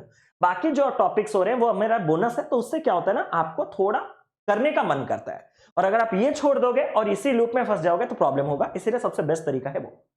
और सबसे लास्ट में सारे टॉपिक्स पढ़ने के बाद ये 2 चीजें हैं, डेटा सफिशिएंसी और quantity comparison. Data sufficiency basically क्या होता है, चैप्टर के इन डेप्थ नॉलेज का टेस्ट लेता है, और क्वांटिटी कंपैरिजन क्या होता है, वो सिंपल क्या आपके छोटे छोटे चीजों को थोड़ा लेंदी और कैलकुलेटिव कर देता है। मतलब क्या, अरिथमेटिक जब आप पढ़ोगे तो अरिथमेटिक के क्वेश्चन सॉल्व करोगे, तो क्वांटिटी कंपैरिजन में एक क्वेश्चन ना देके 3 क्वेश्चन दे देगा और बोलेगा तीनों के आंसर्स निकालो और कौन किससे बड़ा है कौन किससे छोटा है। तो मतलब इसमें और एक्स्ट्रा कुछ नहीं पढ़ना है। और डेटा सफिशिएंसी में क्या होता है, इन डेप्थ नॉलेज वो कैसे डिमांड करता है, वो बोलता है कि ये डेटा है मेरे पास, ये डेटा है मेरे पास, ये डेटा है मेरे पास, अगर मुझे ये निकालना है तो इनमें से कौन से डेटा की रिक्वायरमेंट होगा। तो जिसका कॉन्सेप्ट क्लियर होगा कि इस डेटा तक पहुंचने के लिए मुझे इनकी रिक्वायरमेंट है या इनकी रिक्वायरमेंट है, तो आप बता सकते हो कि ये रिक्वायर्ड है, ये रिक्वायर्ड है। ये होता है डेटा सफिशिएंसी। तो इनको सबसे लास्ट में हर टॉपिक को कवर अप करने के बाद आइएगा। नाउ द थिंग अराइजेस कि सर हम सिलेबस कैसे कंप्लीट करें। YouTube पे हमारा एक प्लेलिस्ट है, complete quant for bank exams, complete quant for bank exams. You can आराम से rely on it, because already इस पे आपके देख पा रहे होंगे 26,42,196 students have entered this playlist. मतलब इस प्लेलिस्ट को क्लिक किए हैं। इसके अंदर अगर आप वीडियोस देखोगे तो एवरी वीडियो, जैसे कि आप देख रहे हो, every video is touching millions of views. तो इस पे आप आराम से ट्रस्ट कर सकते हो। स्टूडेंट्स ने इन पे ट्रस्ट रखा है, अपना सिलेक्शन लिया है, कंप्लीट सिलेबस यहां से कवर अप किया हुआ है। तो यहां आपको सिंप्लीफिकेशन, अप्रोक्सीमेशन जो मैंने कहा था, क्वाड्रेटिक इक्वेशन जो मैं कह रहा था, नंबर सीरीज जो मैं कह रहा था, ये कवर अप कर देना। डीआई से पहले आपको क्या करना है, इससे नीचे अगर आप जाओगे तो परसेंटेज, रेशियो, एवरेज है, इनको कंप्लीट कीजिएगा, फिर डीआई आएगा, फिर बाकी टॉपिक। या फिर अगर आप एरिथमेटिक पढ़ना चाहते हो, स्टार्ट करना चाहते हो, तो आपके लिए एरिथमेटिक प्लेलिस्ट है कंप्लीट। ठीक है, ये जो कंप्लीट एरिथमेटिक प्लेलिस्ट के सारे वीडियोस है ना, वो उस कंप्लीट क्वांट में भी है, बट मैंने अलग से एरिथमेटिक प्लेलिस्ट ये रखा है इसलिए क्योंकि किसी बच्चे का मन करे कि मुझे सिर्फ एरिथमेटिक ही पढ़ना है, तो आप एरिथमेटिक स्टार्ट कर सकते हो जब, तो परसेंटेज से, फिर रेशियो, फिर एवरेज, पूरे सीक्वेंस में आप देखोगे तो 4.8 million views, 3 million views, 2 million views. तो आप इस पे आराम से आंख बंद करके रिलाई कर सकते हो। एवरीथिंग डिटेल में यहाँ पे पढ़ाया गया है। अब यहां से परसेंटेज, रेशियो, एवरेज के बाद वो वाला डीआई कंप्लीट कीजिएगा। फिर आने वाले टाइम पे जो आपके प्रॉफिट लॉस एंड डिस्काउंट है, इसी में मिक्सचर एलिगेशन मिलेगा, इसी में सिंपल इंटरेस्ट, कंपाउंड इंटरेस्ट मिलेगा, इसी में पार्टनरशिप एजेस, सब कुछ इसमें मिलेगा। तो ये वाला पूरा का पूरा प्लेलिस्ट है, आप अपना कंप्लीट क्वांट कवर अप कर सकते हो। ये तो सर हमने बेसिक सिलेबस कंप्लीट किया, लेकिन जब आप प्रैक्टिस की बात आती है तो प्रैक्टिस में थोड़े यूनिक लैंग्वेज के क्वेश्चन, जो एग्जाम में पूछे जाते हैं, थोड़े कॉम्प्लेक्स करके, थोड़े छुपा के, थोड़े हाइड करके, थोड़े लॉजिकल, थोड़े वेरिएबल्स के साथ जो क्वेश्चंस आते हैं, उनको अगर हमें ज्यादा और प्रैक्टिस करना है, और उसमें तो कराया गया, समझाया गया, और थोड़ा एक्सेस प्रैक्टिस, तो उसके लिए आप 1 वीडियो 1 चैप्टर के पास आ सकते हो। वहां पे भी आपको सारे के सारे टॉपिक्स के एक्स्ट्रा प्रैक्टिस क्वेश्चंस मिल जाएंगे, वेरिएबल बेस्ड। कोई टेंशन वाली बात नहीं, वेरिएबल बेस्ड सारे के सारे चीजें नए नए पैटर्न्स के आपको मिल जाएंगे। इसके बाद अगर आपको लगा कि नहीं सर मुझे और प्रैक्टिस मटेरियल की चाहिए, और कंटेंट चाहिए, तो सबसे ज्यादा कंटेंट आपको संपूर्ण बैच में मिलेगा। संपूर्ण में इतना कंटेंट आपको मिलेगा कि आप खत्म ही नहीं कर पाओगे। सर संपूर्ण क्या है? संपूर्ण is basically hour one stop solution for quant, जो कि आपके पेड बैच में आपको एनरोल करना है। और ये पेड बैच आपको कहां मिलेगा? ये आपको करियर डिफाइनर के एप्लीकेशन या फिर करियर डिफाइनर के वेबसाइट, जहां पे भी आप जाओगे, लिंक आपको डिस्क्रिप्शन और कमेंट बॉक्स में मिल जाएगा। वहां से अगर आप इस संपूर्ण बैच को एनरोल करते हो तो वहां पे आपका और डिटेल तरीके से कंप्लीट सिलेबस कवर अप किया गया है। मतलब सारे के सारे, जैसे आपने सिंप्लीफिकेशन, अप्रोक्सीमेशन, और उसमें नंबर सिस्टम वगैरह सब कुछ पढ़ाया गया। नंबर सिस्टम पढ़ाया गया, वैदिक मैथ्स कैलकुलेशन टेक्निक्स पढ़ाया गया है, फिर स्पीड मैथ्स के सारी चीजें, simplification, approximation, quadratic, number series, फिर अरिथमेटिक के सारे टॉपिक्स, डीआई हर टाइप का, प्री प्लस मेन, सब कुछ आपको इस संपूर्ण बैच में मिलेगा, और भी प्रैक्टिस सेशंस के साथ। तो एक बार देखिएगा, कोर्स परचेज करने से पहले एक बार कंटेंट चेक कीजिएगा। वो कंटेंट आप चेक कर सकते हो आराम से। तो अगर आपको लगे नहीं इतने कंटेंट की मुझे रिक्वायरमेंट है तो ले लीजिएगा, अगर नहीं लगे तो मत लीजिएगा, आप यूट्यूब पे कवर अप कीजिएगा, मुझे उससे कोई प्रॉब्लम नहीं है। नेक्स्ट आते हैं हम रीजनिंग सेक्शन पे कि रीजनिंग का सिलेबस हम कैसे कंप्लीट करें। रीजनिंग का सिलेबस इतना है, और ये जो सिलेबस है आपको कैसे कंप्लीट करना है, आप किसी एक एजुकेटर को फिक्स कीजिए, किसी एक एजुकेटर को फिक्स कीजिए, और उस एजुकेटर से कंप्लीट उनका रीजनिंग कवर अप कीजिए। आपको जिन भी एजुकेटर, सारे सब्जेक्ट्स के अच्छे हैं, आपको जिन एजुकेटर्स के साथ खुद का बॉन्डिंग, ट्यूनिंग, कंपैटिबिलिटी सही जम रहा है, उनसे कवर अप कीजिए। लेकिन ध्यान रखिएगा कि आपका, मेरे हिसाब से ये तो पूरा का पूरा सिलेबस है, मैं बस आपको सबसे पहले कह देता हूं कि आपका सीक्वेंस क्या होना चाहिए। मेरे हिसाब से जो सीक्वेंस होना चाहिए वो सबसे पहले होना चाहिए, ध्यान रखिएगा, इन सब में से जो सबसे पहला आपके पास होना चाहिए वो लिखा ही नहीं गया वहां। अल्फा न्यूमेरिक कहीं लिखा है क्या? अल्फा न्यूमेरिक लिखा कैसे नहीं है? कोडिंग डिकोडिंग में लिख दिया है, वो कैसे छोड़ सकते हैं? चलो मैं लिख लेता हूं। सबसे पहले आप अल्फा न्यूमेरिक सीरीज के पास आएगा, अल्फा न्यूमेरिक और सिंबॉलिक सीरीज, अल्फा न्यूमेरिक और सिंबॉलिक सीरीज, जिससे आप थोड़े अल्फाबेट, नंबर्स, सिंबल्स, इनके साथ कंफर्टेबल हो जाओ। वंस इनके साथ आप कंफर्टेबल हो जाओगे तो मेरे ख्याल से आपको इनइक्वालिटी पे आना है, इनइक्वालिटी के बाद आपको कोडिंग डिकोडिंग पे आना है, कोडिंग डिकोडिंग के बाद आपको सिलॉजिज्म पे आना है, सीक्वेंस लिख लेना। सिलॉजिज्म के बाद आपको डायरेक्शन सेंस टेस्ट पे आना है, फिर आपको ब्लड रिलेशन कवर करना है, और फिर आपको सारे के सारे टाइप से जो पजल्स और अरेंजमेंट्स करना है, और सबसे लास्ट में आपको ये इनपुट आउटपुट जाना है, क्योंकि इनपुट आउटपुट जो है वो बेसिकली आपके मेंस में देखने के लिए मिलते हैं, प्रीलिम्स में देखने के लिए नहीं मिलते। बाकी रीजनिंग का जो एजुकेटर आप जिनसे रीजनिंग पढ़ोगे वो आपको प्रॉपर गाइड करेंगे। मैं जैसे कि आपको रीजनिंग पढ़ाया हूं तो इसीलिए मैंने आपको कह दिया कि सबसे पहले आपको ऐसा सीक्वेंस फॉलो करना है, अल्फा न्यूमेरिक सीरीज, फिर आपको यही जो सीक्वेंस मैंने कहा उस सीक्वेंस से करोगे। और अगर आप हमारा प्लेलिस्ट देखोगे तो हमारा एक प्लेलिस्ट है, reasoning crash course, 1 video 1 chapter, तो उसमें भी आपको सिलॉजिज्म एक वीडियो मिल जाएगा, सिटिंग अरेंजमेंट मिल जाएगा, पजल्स मिल जाएगा, अल्फा न्यूमेरिक, ये मैं कह रहा हूं सबसे पहले स्टार्ट करने के लिए। इसी के अंदर आप जब जाओगे तो मशीन इनपुट आउटपुट मिल जाएगा, ब्लड रिलेशन का तो डिटेल्ड वीडियो इसके अंदर है। तो इसको अगर आप देखोगे या फिर जिन भी एजुकेटर से आप पढ़ रहे हो, सिलेबस को कवर अप करना। लेकिन एक चीज याद रखना, सिलेबस कंप्लीट करने का जो डेडलाइन है वो जून मिड तक सारा हो जाना चाहिए। यहां पे इतना तक जाने के बाद अब हम आते हैं थोड़े जो आपके रिपीटर्स है उनके पास। रिपीटर्स के पास मैं कैसे आऊंगा? और हाँ, मैंने सिर्फ क्वांट का क्या कहा, मैंने आपको सिर्फ क्वांट का सीक्वेंस बताया कि आपको इसी सीक्वेंस पे जाना है, और प्लेलिस्ट दिखाया कि इस प्लेलिस्ट से जाना है या फिर आप पेड प्लेटफॉर्म से जाइएगा, बस इतना बताया हूं मैं। आप एक बार वीडियो देखोगे तो आपको सब आइडिया लग जाएगा। लेकिन और एक वीडियो डिटेल आपको चाहिए, अगर मुझे बोलिएगा कि आप क्वांट के हर टॉपिक को जो कवर अप करेंगे वो कैसे करेंगे, कैसे पढ़ना होता है, कैसे खुद प्रैक्टिस करना होता है, कैसे सेल्फ स्टडी देना होता है, रिवीजन देना होता है, क्योंकि अगर मैं उसको भी इस वीडियो में इंक्लूड कर दूं तो बहुत बड़ा हो जाएगा, क्योंकि वो क्वांट का डिटेल्ड वीडियो ही आपका लगभग 20-30 मिनट का चलेगा। तो अगर आपको वो चाहिए तो मुझे एक बार कमेंट बॉक्स पे जरूर से बताइएगा, मैं क्वांट प्रॉपरली आपको कैसे सिलेबस कंप्लीट करना है, प्रैक्टिस के साथ, रिवीजन के साथ, जैसे लॉन्ग टाइम के लिए रिटेन कर सको, अप्रोच के सोचने की जरूरत ना पड़े, अप्रोच डायरेक्ट आए, स्पीड बढ़े, ये सारी चीजें जैसे आपको करने हैं वो मैं आपको डिटेल में बता दूंगा। बट इसको मैं इस वीडियो को और ज्यादा लंबा नहीं कर सकता। साथ ही साथ अगर मैं आऊं तो अभी डेली टू डू लिस्ट और मॉक टेस्ट, ये मैं खासकर रिपीटर्स के लिए बोल रहा हूं, क्योंकि बिगिनर्स को तो भाई इन सब के बारे में सोचना ही नहीं है। हमारी आपको बस सिलेबस कवर अप करना है जून मिड तक, और कुछ मत सोचो, आप सिलेबस कंप्लीट करो, बाकी लोग आपके प्रैक्टिस करो। और हाँ, जून 15 के बाद जब आपने सिलेबस कंप्लीट कर लिया, उसके बाद आपको क्या करना है, ये आपको सबसे पहले देखना है प्रीवियस ईयर के पेपर, जिससे कि आपको आइडिया लगे अच्छा लेवल ऑफ डिफिकल्टी मैंने ये सब पढ़ रखा है, प्रीवियस ईयर के क्वेश्चन ये आए हैं, हाँ तो मैं तो कर पा रहा हूँ, अच्छा ये नहीं कर पाया, अच्छा ये तो कर पा रहा हूँ, ये नहीं कर पाया, तो आपको आइडिया लगेगा कि आप क्या कर पा रहे हो क्या नहीं कर पा रहे हो, उस अकॉर्डिंग आप थोड़ा और मेहनत करोगे और आपको लेवल ऑफ डिफिकल्टी के बारे में आइडिया लग जाएगा। और साथ ही साथ ये भी पता चल जाएगा कि जो नंबर्स मैंने आपको दिए हैं कि 55 प्लस आपको आरआरबी पीओ में और 70 प्लस आरआरबी क्लर्क में, वो नंबर अटेंड हो पा रहे हैं कि नहीं, उससे आपको एक आइडिया लगेगा। साथ ही साथ go through every topic of every subject on A daily basis. अब भाई मेरे बात कि आपको कोशिश करना है कि हर सब्जेक्ट के डेली बेसिस पे आपको रिवीजन करना है, हर सब्जेक्ट के थ्रू। मतलब डेली बेसिस पे ऐसा नहीं कि आपको मैथ्स अच्छा लग रहा है तो आप डेली बेसिस 3 दिन बैठ के मैथ्स ही पढ़ रहे हो, 4 दिन बैठ के रीजनिंग पढ़ रहे हो, ऐसा नहीं होना चाहिए। आपको हर सब्जेक्ट को इक्वल रिस्पेक्ट देना है। अगर आप हर सब्जेक्ट को इक्वल रिस्पेक्ट नहीं दोगे तो प्रॉब्लम बाद में आपको फेस करना पड़ेगा। तो इसलिए आपको कोशिश करना है कि हर सब्जेक्ट के थ्रू आप एक डेली बेसिस पे जाओ, every topic of every subject अगर आप जाना चाहते हो, क्योंकि एवरी सब्जेक्ट जाना तो सर फिर भी प्रैक्टिकल लग रहा है। हाँ मैंने आधा घंटा 1 घंटा मैथ्स कर लिया, क्वांट कर लिया, आधा घंटा 1 घंटा सर मैं रीजनिंग कर लिया, आधा घंटा 1 घंटा मैंने कुछ और कर लिया, करंट अफेयर्स कर लिया, इंग्लिश कर लिया, बट आपने जो ये एवरी टॉपिक लिखा है मुझे नहीं लग रहा पॉसिबल है। पॉसिबल है। ये कब पॉसिबल है? जब आप डेली बेसिस पे मॉक दोगे, जब आप डेली बेसिस पे मॉक दोगे, क्योंकि अगर आप मॉक दोगे तो मॉक में आपके सारे के सारे टाइप्स के क्वेश्चन पूछे जाएंगे। डीआईबी मिलेगा, अरिथमेटिक मिलेगा, स्पीड मैथ मिलेगा, पजल्स मिलेगा, ब्लड रिलेशन मिलेगा, डायरेक्शन मिलेगा, इनइक्वालिटी मिलेगा, सिलॉक्स मिलेगा। तो उससे आपका क्या होता है ना, हर टॉपिक के थ्रू आपका डेली टच रहता है। उससे क्या होता है, आपका स्पीड बना रहता है, स्पीड बना रहता है। क्योंकि आप अगर 10 दिन का गैप दे देते हो ना तो भी आपके जो स्पीड है उसमें बहुत ज्यादा ड्रॉप डाउन आपको देखने के लिए मिलेगा। तो आप अगर अपने स्पीड को, अपने इस मोमेंटम को रखना चाहते हो तो मॉक टेस्ट जितना हो सके दो, डेली ना हो तो कम से कम अल्टरनेट डे दो। क्योंकि भाई अभी तो आपने सिलेबस कंप्लीट कर रखा है, अब आप इस टाइम का कर क्या रहे हो? हार्डली आप क्या कर रहे हो, जिन एजुकेटर्स के साथ कनेक्टेड हो उनके कुछ कुछ क्लासेस देख रहे हो। उनके कितने क्लासेस चल रहे होंगे? अभी 1.5 घंटे के हार्डली प्रैक्टिस क्लास एक एजुकेटर का, तो 3-4 एजुकेटर का 6 घंटे क्लासेस देख लिए। 6 घंटे क्लासेस देखने के बाद बाकी तो टाइम है, तो कम से कम एक आध मॉक तो आप लगा ही सकते हो। मैं आपको ज्यादा भी नहीं कह रहा हूं, एक डेली का भी नहीं कह रहा हूं, कम से कम शुरू अल्टरनेट डे से करो। शुरू मजबूरी में करोगे फिर मजा आएगा तो डेली बेसिस पे स्विच होगे, तो आप स्टार्ट करो, वो चीज कह रहा हूं। आप एक और चीज जो उसको ध्यान रखना है, you are learning from multiple sources, ये कभी मत करना। ये एक छोटा सा रिक्वेस्ट है आपसे।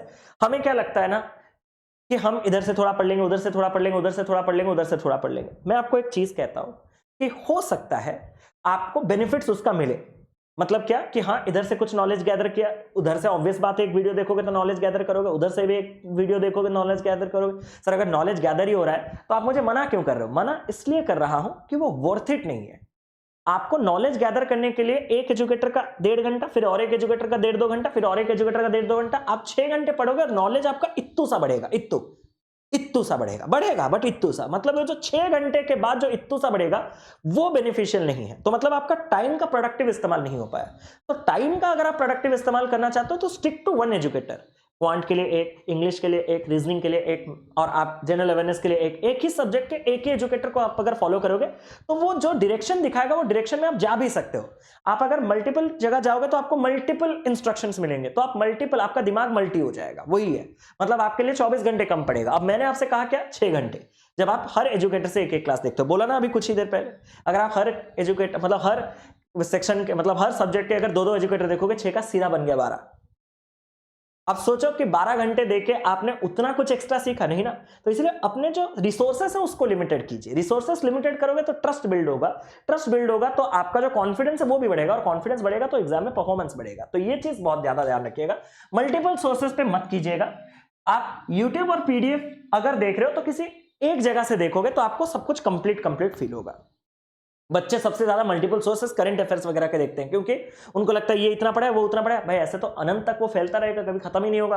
और जब वो इतना ज्यादा बढ़ जाएगा तो आपको खुद कॉन्फिडेंस लो हो जाएगा कि यार मुझे तो कुछ याद नहीं आ रहा है। और यही हो रहा है आपके साथ रिसेंट एग्जाम्स में, आपको पता नहीं चल रहा है। रिवीजन शीट्स या प्रैक्टिस शीट या फिर पीडीएफ बंडल। अब देखो आपने सर, मैंने सर सिलेबस कंप्लीट कर लिया, बट मुझसे ना इस टॉपिक के क्वेश्चंस नहीं हो रहे यार, मुझसे यार इस टॉपिक के क्वेश्चन नहीं हो रहे, या मुझसे इस टॉपिक के क्वेश्चन नहीं हो रहे। कंप्लेंट करने से अच्छा आप उस टॉपिक पे काम करो। अब टॉपिक पे काम करना मतलब बच्चों को लगता है कि वीडियोस बार बार देखना, नहीं, वीडियोस एक बार देख लिए तो जितना सीखना था मालिक आप सीख चुके हो, और उससे और कुछ एक्स्ट्रा नहीं होगा। आपको अगर अभी कुछ करना है तो प्रैक्टिस करना है। कि ये जो रिवीजन शीट प्रैक्टिस शीट है ये तो मैं आपको एप्लीकेशन पे प्रोवाइड करता हूं। हमारे जो पेड बैचेस में जो जो टॉपिक्स आपका कंप्लीट होगा, टॉपिक कंप्लीट होने के बाद हर टॉपिक के 400-500 क्वेश्चंस मैं आपको दे देता हूं, जबरदस्त प्रैक्टिस वहां से हो जाएगा। बट अगर आप हमारे साथ एप्लीकेशन पेड पे जुड़े नहीं हो तो आप किसी भी ब्रांड का पीडीएफ बंडल ले लो।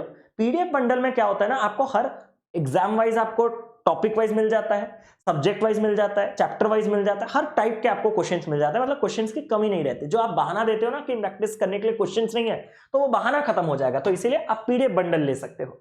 अब कौन से ऑर्गेनाइजेशन का, जो भी ऑर्गेनाइजेशन कर लो, आपको उससे मतलब नहीं, आपको सिर्फ अपना कैपेबिलिटी, अपना जो है उसको बढ़ाना है। आपको कुछ नहीं देखना है कि ये जो है लेवल इसका इजी है, लेवल इसका मॉडरेट है, लेवल इसका टफ है, मुझे उससे कोई मतलब नहीं है। मुझे बस टच में रहना है, मोमेंटम फ्लो बना रहना चाहिए। जब आप मैच्योर हो जाएगा तभी आपको आइडिया लगेगा कि पेन चलना चाहिए, तभी आप सॉफ्टवेयर चीजों को कर सकते हो। तो पीडीएफ बंडल ले लीजिएगा। साथ ही साथ अगर मैं कहूं तो मॉक टेस्ट एंड एनालिसिस, कितने मॉक्स हमें देने हैं और कैसे हमें मॉक्स के प्रॉपर एनालिसिस करने हैं। मॉक टेस्ट के बारे में एक बहुत इंपॉर्टेंट सा चीज मैं आप सभी को बता देता हूं, थोड़ा टाइम लगेगा बट सुनिएगा। बच्चे क्या करते हैं कि मॉक टेस्ट को स्किप करके देते हैं कि उनको इतना पेशेंस नहीं है बैठ के देने का, यार कौन देगा इतना टाइम बैठ के, स्किप कर देता हूं, क्वेश्चन प्रैक्टिस करता हूं। भाई वो तो पीडीएफ हो गया, वो तो पीडीएफ हो गया। तो टाइम बाउंड सिचुएशन पे जब आप क्वेश्चंस को प्रैक्टिस करोगे तभी ना आप में प्रेशर हैंडल करने की कैपेबिलिटी आएगा और तभी ना आप रियल एग्जामिनेशन में अच्छा परफॉर्म कर पाओगे। तो कभी भी मॉक्स को स्किप करके दीजिएगा नहीं। Never skip and submit. आपको पूरा का पूरा मॉक टेस्ट को सॉल्व करना है। इसमें प्रीलिम्स में एक तो स्पीड आएगा और मेंस में सिटिंग हैबिट, जो पेशेंस है वो आएगा, क्योंकि इतना लंबा 2 घंटे बैठने का जो आदत है वो यूजुअली होता नहीं है। 2 घंटे के बाद, 1.5 घंटे के बाद बच्चे ऐसा हो रहा होगा। तो ये प्रीलिम्स में आपको स्पीड गेन कराने का, टाइम मैनेज करने का, टाइम के प्रेशर को हैंडल करने का आपको पोटेंशियल देगा। और मेंस में आपको सिटिंग हैबिट के 2 घंटे एक जगह बैठ के दिमाग को शांति से चलाना है, वो आपको देगा। साथ ही साथ नेवर रेफर सॉल्यूशन इमीडिएटली। बहुत बार ऐसा होगा मॉक के क्वेश्चंस आपसे नहीं बनेंगे, तो हम क्या करते हैं, मॉक देने के बाद तुरंत सॉल्यूशन देख लेते हैं। कभी मत कीजिएगा। जब आप इमीडिएटली सॉल्यूशन देखते हो तो वो सिर्फ और सिर्फ आपके रैम में जाके स्टोर होता है, मतलब इंस्टेंटली, क्योंकि आपने वो सब्जेक्ट पढ़ा है, वो टॉपिक पढ़ा है, वो क्वेश्चन का जब आपने सॉल्यूशन देखा तो आपको क्लिक करके अरे अरे ये था, तो वो क्या हो गया, 1 सेकंड के लिए आपके रैम ने समझा तो, बट वो रिटेन नहीं होता है। मतलब वही क्वेश्चन दोबारा अगर 3 दिन बाद आपको पूछा जाए तो आपसे नहीं बनेगा। तो उसको लॉन्गर पीरियड ऑफ टाइम के लिए रिटेन करने के लिए क्या होगा, आपको उसके साथ लॉन्गर पीरियड ऑफ टाइम रहना है। आप तो क्वेश्चन के साथ रहे ही नहीं, आपने तुरंत मॉक टेस्ट दिया, तुरंत सॉल्यूशन देखा, जितना टाइम उसके साथ आपने स्पेंड किया वो उतने टाइम के लिए, कम टाइम के लिए आपके लिए रहा। आप अगर उसको तुरंत सॉल्यूशन ना रेफर करके खुद थोड़ा सोचते, थोड़ा ट्राई करते कि यार कैसे बनेगा कैसे बनेगा, हालांकि ना बने तो उससे जो ब्रेन स्टॉर्मिंग हुआ ना, वो क्वेश्चन अपने आपके दिमाग में घर कर जाएगा। और जब क्वेश्चन घर कर जाएगा उसके बाद जब आप सॉल्यूशन देखोगे तो सॉल्यूशन भी घर करेगा। उसका जो अप्रोच, उसका टेक्निक, उसका मेथोडोलॉजी, सब कुछ प्रोसेस, सब कुछ आपके दिमाग में थोड़ा लॉन्गर पीरियड ऑफ टाइम के लिए रहेगा। तो कभी भी सॉल्यूशन इंस्टेंट रेफर मत कीजिएगा, ये गलतियां करते हैं बच्चे। Number of मॉक्स never matters. बच्चे बोलते हैं कि सर मैं कितना मॉक दूं, मैंने कहा तुम्हारी मर्जी। क्योंकि ये पॉइंट मैं कह रहा हूं क्योंकि हाल ही में हमने आईबीपीएस पीओ मेंस और आईबीपीएस क्लर्क मेंस का रिजल्ट आने के बाद, जो आपके सिलेक्शन, फाइनल सिलेक्शन के बाद जो वीडियो बनाया था, उसमें हमने सबसे पहला सवाल ये पूछा था कि आप में से कोई ऐसा है जो बिना मॉक के मेंस क्लियर किया है। तो इतने बच्चे थे, आप खुद ही एक बार वो वीडियो देखिएगा। मतलब इससे मैं कह रहा हूं कि अगर बिना मॉक्स के भी क्लियर हो सकता है, बट इसका मतलब ये नहीं कि मॉक नहीं देना है, मॉक तो देना है, मैं 1000 बार बोल रहा हूं। बिना मॉक के भी अगर हो सकता है तो ऐसा कोई मैंडेटरी नहीं कि 1000 लगाऊं 500 लगाऊं, बस आपको लगाते रहना है। अगर आप लगाते रहोगे तो क्या होगा, स्पीड, मोमेंटम, कंसिस्टेंसी, रेपो सब बना रहेगा।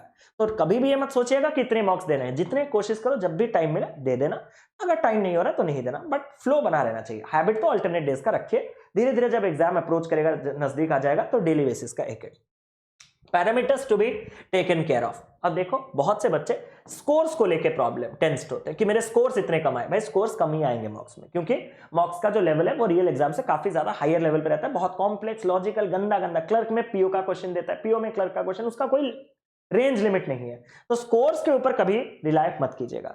अगर आपको रिलाय करना है तो एक चीज पे रिलाय कीजिएगा, वो है एक्यूरेसी। कोशिश कीजिएगा, आप आज मुझे एक प्रॉमिस कीजिए कि सर मैं और कुछ नहीं सोचूंगा, मैं सिर्फ ये सोचूंगा कि मॉक्स में मुझे एक्यूरेसी 100% चाहिए।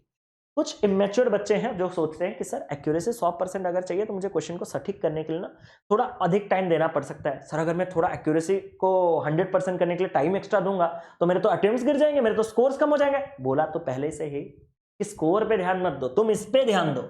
इसका रीजन क्या है पता है, आप अगर एक्यूरेसी 100% पे काम नहीं करो, स्पीड एक नेचुरल चीज है, वो अपने आप आएगा, वो समय के साथ आएगा। जब जैसे जैसे आप प्रैक्टिस करते जाओगे, जैसे जैसे टाइम पार होता जाएगा, अपने आप स्पीड आता जाएगा। बट एक्यूरेसी कभी अपने आप नहीं आता है। एक्यूरेसी आपको 100% बनाना है कि आप क्वेश्चन करोगे तो आपको फील आना चाहिए कि सही ही है, वो हैबिट बनाना पड़ेगा। जब वो हैबिट बनेगा तो क्या फायदा होगा आपको पता है, जब थोड़े टाइम के बाद ऑटोमेटिकली आपका स्पीड बढ़ गया होगा और आपने एक्यूरेसी पे कमांड किया होगा तो आप तेजी से, जल्दी से सही चीज बनाओगे। मतलब नंबर ऑफ क्वेश्चंस भी बढ़ेंगे और एक्यूरेसी बढ़ने के साथ साथ आपके स्कोर्स भी बढ़ेंगे, क्योंकि नेगेटिव मार्क्स नहीं होंगे। तो आपको इस पे ध्यान नहीं देना, ये अपने आप आएगा कब, स्पीड के साथ। और स्पीड कब आएगा, अपने आप प्रैक्टिस के साथ। आपको सिर्फ एक्यूरेसी पे काम करना है। एक और पैरामीटर पे बच्चे कंसर्न रहते हैं, परसेंटाइल। इस पे मैं भी आपको ज्यादा कंसर्न रहने के लिए नहीं कहूंगा, क्योंकि आपके जो स्टूडेंट्स हैं जो उस पर्टिकुलर मॉक को दे रहे हैं उसी के साथ वो कंपटीशन को परसेंटाइल कहते हैं। अगर उसी कंपटीशन में कोई अच्छा स्टूडेंट ना रहा और आपका 100 परसेंटाइल रहा, कोई फायदा है उसका? अगर उसी मॉक टेस्ट को देने वाले सारे अच्छे बच्चे फिर भी आपका 96 परसेंटाइल है, मतलब सारे टॉपर्स के बीच में आप 96 परसेंटाइल स्कोर किए हो, तो उसका मतलब भी आप अच्छे हो। तो यही मैं कहना चाहता हूं, परसेंटाइल का ज्यादा रोल रहता नहीं है, बट अगर आप अपने परसेंटाइल को 90 प्लस मेंटेन करते चलो तो ये आपको एक कॉन्फिडेंस देगा। बस इसका रोल यही है। और इसका अगर एक चीज आपको नोट डाउन करना है वो ये है कि ये कभी डिक्रीज नहीं होना चाहिए। अगर आप नंबर पे भी फोकस नहीं करना चाहते 90, क्योंकि स्टार्टिंग में किसी का 70 होगा, 75 होगा, वो 90 देख के डर जाएगा, तो आपका जो भी आज के डेट में परसेंटाइल है उसको बस मेरा एक स्टेटमेंट मानो, वो सिर्फ बढ़ते रहना चाहिए। पॉइंट को समझ रहे हो? मतलब आज अगर 70 है तो कल 70 हो चलेगा, 71, 72 कुछ हो चलेगा, 69 नहीं होना चाहिए। क्यों? क्योंकि अगर कम हो रहा है तो मतलब कोई आपको बीट करके आगे जा रहा है, पीछे जा रहे हो, वो कंसर्न है, वो मैटर है। तो percentile should be such a thing जो हमेशा इंक्रीज करना चाहिए। Accuracy should be such a thing जो कि हमेशा 100% रहना चाहिए। Score should be such a thing, देखो या ना देखो फर्क नहीं पड़ना चाहिए। खत्म। अटेम्प्ट्स इन मॉक, हाँ वही तो हमने कहा कि अटेम्प्ट्स इन मॉक, जो बच्चे बोलते हैं कि आपके पास जो स्कोर्स हैं वो कम आते हैं, तो आप स्कोर्स के बारे में मत सोचो, आप बस मॉक्स के यही सोचो। अब लास्ट चीज, आपको मॉक टेस्ट का एनालिसिस कैसे करना है, ये लास्ट चीज है मॉक्स के बारे में। यहां शायद एनालिसिस इन मॉक्स लिखना चाहिए, शायद अटेम्प्ट्स इन मॉक हो गया। एनालिसिस में क्या होता है, बच्चे जो क्वेश्चन रॉन्ग करते हैं उनको तो वो रेफर करते हैं कि क्यों गलत हुआ, ये तो सबके साथ होता है। जो क्वेश्चन स्किप कर देते हैं उनको रेफर बच्चे नहीं करते, और जो क्वेश्चन उनका करेक्ट हुआ है उनको तो वो कभी भी रेफर नहीं करते। बट आपको पता है सबसे ज्यादा बेनिफिट्स ये है, सबसे ज्यादा बेनिफिट वो देता है। सर सबसे ज्यादा बेनिफिट वो कैसे देता है? अगर आपने किसी क्वेश्चन को करेक्ट किया, आपने अगर किसी क्वेश्चन को करेक्ट किया, फॉर एग्जांपल मान के चलो ये क्वेश्चन है, एक कोई आपका क्वेश्चन है, सपोज आपका कोई एक चैप्टर है, सपोज SICI का कोई एक क्वेश्चन है, SICI का कोई एक क्वेश्चन है, उसमें वो आपको क्या देता है, उसमें वो आपको डिफरेंस देता है, और सिंपल इंटरेस्ट और कंपाउंड इंटरेस्ट का SICI का, और रेट दे देता है, और आपसे बोलता है कि प्रिंसिपल कितना है। आप पूरे लगे पड़े हो, गिरे पड़े, मर मर के 2 साल के लिए, सर रेट इतना है तो ये इतना आएगा, वो उतना आएगा, पूरा करके पूरा ट्रेडिशनल सॉल्व करके आंसर वो आ गया।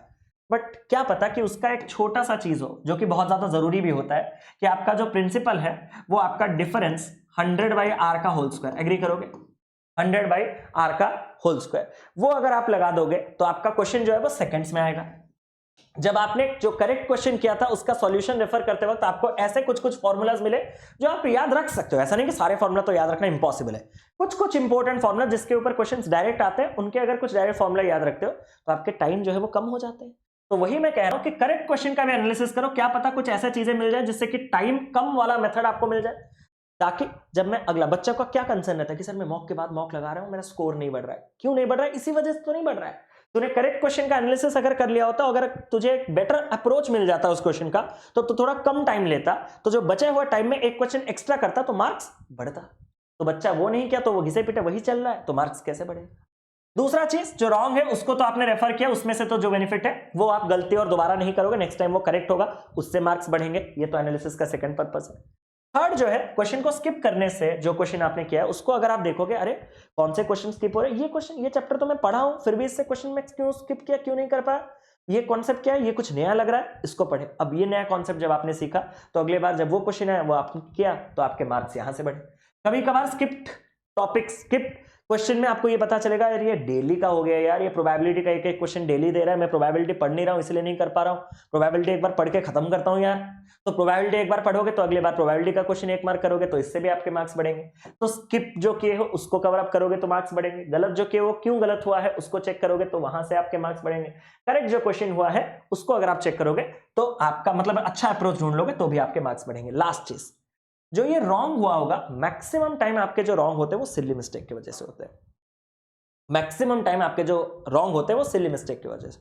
सिली मिस्टेक मतलब क्या है? 18x12 दिया गया है, आप 30 कर दोगे। आपने गलती से 18x12 को जब जल्दी से लिखोगे तो आपने ऐसा करके लिख लिया होगा, ऐसा, तो ये प्लस की तरह दिखेगा, आप 30 लिख लोगे और गड़बड़ हो जाएगा। तो वो कब होता है? जब आप एक क्वेश्चन को बहुत ज्यादा जल्दी सॉल्व करने की कोशिश करते हो। लेकिन जब आप एक्यूरेसी पे फोकस करना चाहोगे तो वहां पे ये जो छोटे छोटे चीजें आप ध्यान से देखोगे कि अच्छा ये इनटू है, तो वहां पे जब आप एक्यूरेसी को 100% करने की कोशिश करोगे तो ये सिली मिस्टेक्स कम होंगे, और ये सिली मिस्टेक्स जब कम होंगे तो आपको ये रॉन्ग क्वेश्चंस जो आपके नेगेटिव हुए ना वो भी पॉजिटिव में जाएंगे, तो मार्क्स बढ़ेंगे। इसलिए मैंने कहा एक्यूरेसी पे ध्यान दो। आई होप मैंने आपको मॉक्स के बारे में कैसे क्या चीजें लेने हैं वो सब कुछ डिटेल में बता दिया है।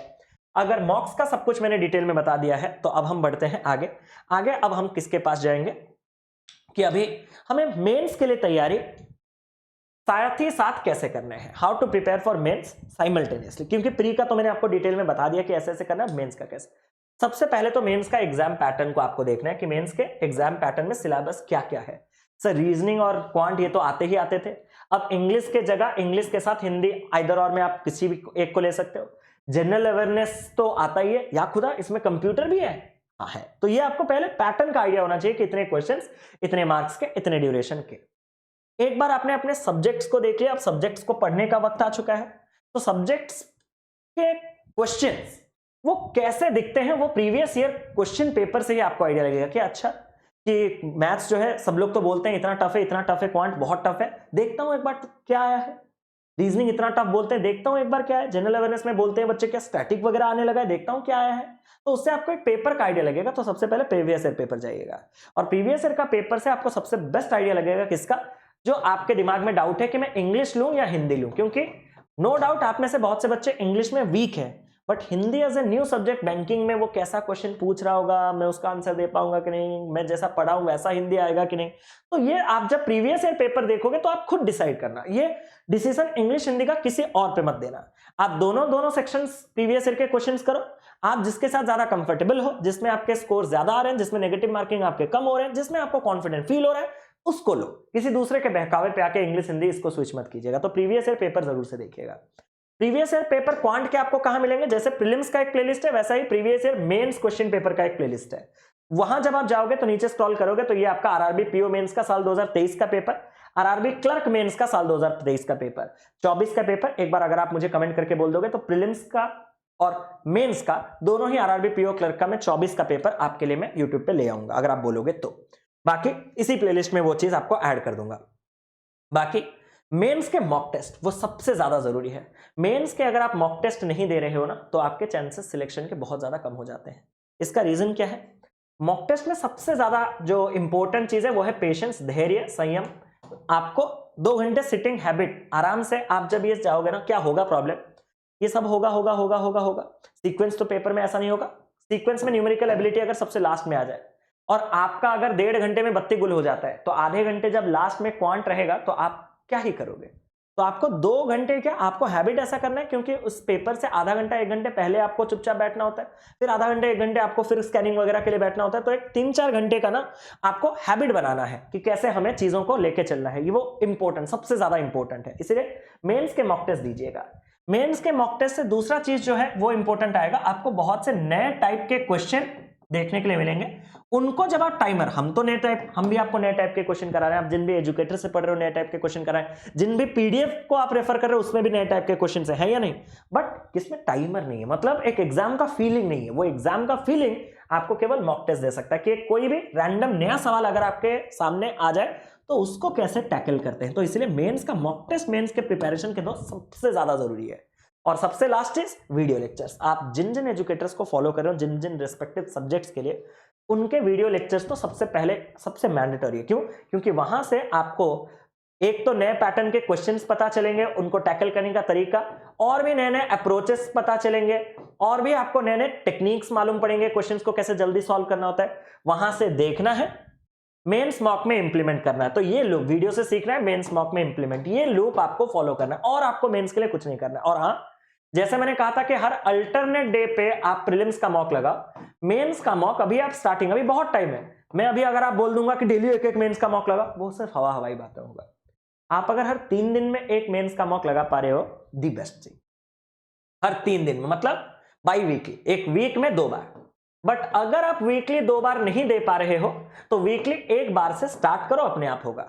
मैंने भी वहां पे आपके जो प्रीलिम्स के वक्त, प्रीलिम्स का भी तो मैंने वही कहा था, प्रीलिम्स का मैंने कहा था डेली दो, बट अगर डेली नहीं दे पा रहे हो तो अल्टरनेट दो, अल्टरनेट चालू करोगे तो जब एग्जाम का टाइम आएगा तब डेली हो जाएगा। और वीकली अभी मैं आपसे चाहता हूं दो, बट अगर आप नहीं दे पा रहे हो तो वीकली एक एक दो, जब पेपर आएगा तब ये दो हो जाएगा। तो आपको और कुछ नहीं करना है। अगर आप वीकली 2 मॉक्स और वीडियो लेक्चर्स एजुकेटर के फॉलो कर दिया ना तो आप मेंस के लिए आराम से रेडी हो गए। मेंस कुछ extra out of the world नहीं है। जो पढ़े हो आप कॉन्सेप्ट प्रीलिम्स के लिए, उसी को ही थोड़े लॉन्गर फॉर्मेट में, थोड़े लॉजिकल फॉर्मेट में रिप्रेजेंट कर रहा है। सर वो सब तो गया, बट मुझे मेंस के लिए ना क्वांट में टॉपिक वाइज चीजें, क्वांट में आपके मेंस में क्या रहेगा, एक अरिथमेटिक रहेगा, एक डीआई रहेगा, और एक आपके वो जो algebra, number system, number series type का, उसको अगर आपको कवर करना है तो उसके लिए भी प्रबंध किया गया है। आप यूट्यूब पे क्वांटम कैट सॉल्यूशन सीरीज वाला प्लेलिस्ट देखिएगा, उसमें आपके सारे एरिथमेटिक टॉपिक वाइज मेंस का आपको क्वेश्चन मिलेगा, सारे एरिथमेटिक टॉपिक वाइज मेंस का क्वेश्चन मिल जाएगा। एरिथमेटिक का काम खत्म। एक प्लेलिस्ट आपको मिलेगा mains data interpretation for bank exam, इसमें हर किस्म के मेंस का डीआई आपको मिल जाएगा, हर किस्म का। एक bank mains exam complete crash course, उसमें आपको नंबर सिस्टम, आपके अलजेब्रा वगैरह ये सारी चीजें मिल जाएंगे, और भी इसमें अरिथमेटिक डीआई सब कुछ है, क्रैश कोर्स है ना, सब कुछ है, तो ये भी मिल जाएगा। मतलब आप इन प्लेलिस्ट को अगर आप रेफर करोगे तो आपको एक प्रॉपर आइडिया लग जाएगा कि मेंस एग्जामिनेशन के क्वेश्चन के लेवल क्या होते हैं, उनको टैकल कैसा करना होता है, अप्रोच क्या होता है, कॉन्सेप्ट क्या होता है, तो यहीं से आप इन चीजों को सीख सकते हो। बट इससे और ज्यादा नहीं सर, ये तो मैंने खत्म कर दिया है सर, मुझे और मटेरियल चाहिए, तो अभी आप हमारे साथ इस साधना बैच पे एनरोल कर सकते हो। साधना बैच पे आपके प्री और मेंस दोनों का एक रिपीटर्स के लिए अल्टरनेट डेज पे प्रैक्टिस चलता रहता है। तो अगर आपको और मेंस की कंटेंट चाहिए तो वहां पे आप लाइव आ सकते हो, लाइव क्लास पे। और साधना में पिछले 1.5 साल का कंटेंट जो है ना वो ऑलरेडी वहां पे एग्जिस्ट कर रहा है, मतलब मोर देन हंड्रेड्स ऑफ, या हंड्रेड्स कितना मुझे एग्जैक्ट नंबर में नहीं दे पा रहा हूं, लेकिन मुझे तो लग रहा है 500-600 वीडियोस तो होंगे ही होंगे मेंस के प्री के मिला के। तो साधना में आपको और प्रैक्टिस के सारे रिसोर्सेस मिल जाएंगे। आई होप आपको एक रफ आइडिया मिल गया होगा कि आपको क्वांट कैसे करना है। लेकिन मेंस में क्वांट और रीजनिंग तो आप कर ही लोगे जिन जिन एजुकेटर्स को फॉलो करके। मैं बस आपको एक बार ओवरव्यू दिखाना चाहता हूं कि इंग्लिश में आपको ये एंटायर सिलेबस कंप्लीट करना है, दिस इज योर सिलेबस। मैं इंग्लिश में ज्यादा नहीं घुसना चाहता, बस आपको एक छोटा सा रिक्वेस्ट, एक छोटा सा सजेशन एज ए बड़े भाई देना चाहता हूं कि do treat English as a language, as a subject. बच्चे क्या करते हैं कि इंग्लिश को सब्जेक्ट की तरह ट्रीट नहीं करता, और लास्ट में सब्जेक्ट ये जो इंग्लिश है वो आपको एक एस्पिरेंट की तरह ट्रीट नहीं करता, धज्जियां उड़ा देता है। तो जिस दिन आपने इसको एक सब्जेक्ट, क्योंकि बच्चों को आप अगर क्वांट का सिलेबस पूछो या रीजनिंग का सिलेबस पूछो फटाक से बोलेंगे, बट इंग्लिश का सिलेबस पूछो तो इसलिए आपने इसको कभी सब्जेक्ट का रेस्पेक्ट ही नहीं दिया है। तो आपसे ये क्वेश्चन कैसे होंगे? आप इंग्लिश को एज ए सब्जेक्ट, मतलब यहां से शुरू होता है यहां से खत्म, हर एक टॉपिक वाइज जब आप इन चीजों को कवर अप करोगे ना तो ही आप जो एग्जाम में क्वेश्चन है उनको अच्छे से कर पाओगे, और वो भी एक्यूरेसी के साथ। तो ये चीज आप लोग इंग्लिश पे ध्यान रखिएगा। और इंग्लिश में मैं आपको एक जेन्युइन और एक्स्ट्रा एडवाइस दे रहा हूं कि मॉक्स का थोड़ा हेल्प लीजिएगा, क्योंकि मैं खुद इंग्लिश कभी पढ़ा नहीं। मैंने जितना अपना इंग्लिश कवर अप किया है मेरे स्कूलिंग से और साथ ही साथ मॉक्स से। आपको लगता है ना कि मॉक्स से इंग्लिश नहीं हो पाएगा, तो मैं आपको कह रहा हूं मॉक्स से इंग्लिश हो पाएगा। प्रीलिम्स के लिए तो कोई वरी ही नहीं है। जब आप मेंस के मॉक दे रहे होंगे तो इंग्लिश के सारे क्वेश्चंस कीजिए और उनके सॉल्यूशन जो है उसको आराम से एक एक करके समझिए। आप जब 10-15 मॉक दे दोगे मेंस के मॉक टेस्ट, और वहां से इंग्लिश के सारे क्वेश्चंस का आप अगर प्रॉपर्ली सॉल्यूशन रेफर करके चीजों को समझ जाओगे, उसी टाइप के क्वेश्चंस आपको एग्जैक्ट मिलेंगे। क्योंकि इंग्लिश एक लैंग्वेज है, अगर वो कहीं से कुछ भी पूछना चाहे तो वो इनफाइनाइट एरिया से कुछ भी आ सकता है। ऐसा तो नहीं होगा ना, एक पेपर मतलब उसका एक रेस्ट्रिक्टेड लिमिटेड पार्ट होगा। तो आपके जो मॉक टेस्ट और रियल एग्जामिनेशन में जो रेस्ट्रिक्टेड लिमिटेड पार्ट के क्वेश्चंस है, बस उनको कवर अप करने के लिए सबसे बेस्ट जगह है मॉक्स। तो आप वहीं से उन क्वेश्चंस को देखिए, उनके सॉल्यूशन रेफर कीजिए। मेरे ख्याल से मतलब वो क्या होता है ना, सबसे कम टाइम में ज्यादा प्रोडक्टिव आउटपुट देने वाला चीज ये होता है। बट अगर आप इसको एक एज ए सब्जेक्ट लेके पढ़ सकते हो देन तो दी बेस्ट है, दी बेस्ट। क्योंकि यहां से आपको स्टार्टिंग में थोड़ा ट्रबल होगा लिंक करने के लिए, बट एक बार आप इसका फ्लो बना लोगे तो हो जाएगा। मैं तो ऐसे ही करता था, बट उसके लिए थोड़ा मेरा एक एडवांटेज था कि मेरा स्कूलिंग इंग्लिश में था, तो मेरा इंग्लिश का बेसिक ठीक था। अगर आपके बेसिक ठीक ठाक है, मतलब स्टैंडर्ड, मतलब नॉर्मल भी है, तो आप ऐसा प्रोटोकॉल फॉलो कीजिएगा। मेरे ख्याल से ज्यादा आपको बेनिफिट मिलेगा, कम टाइम में ज्यादा आउटपुट।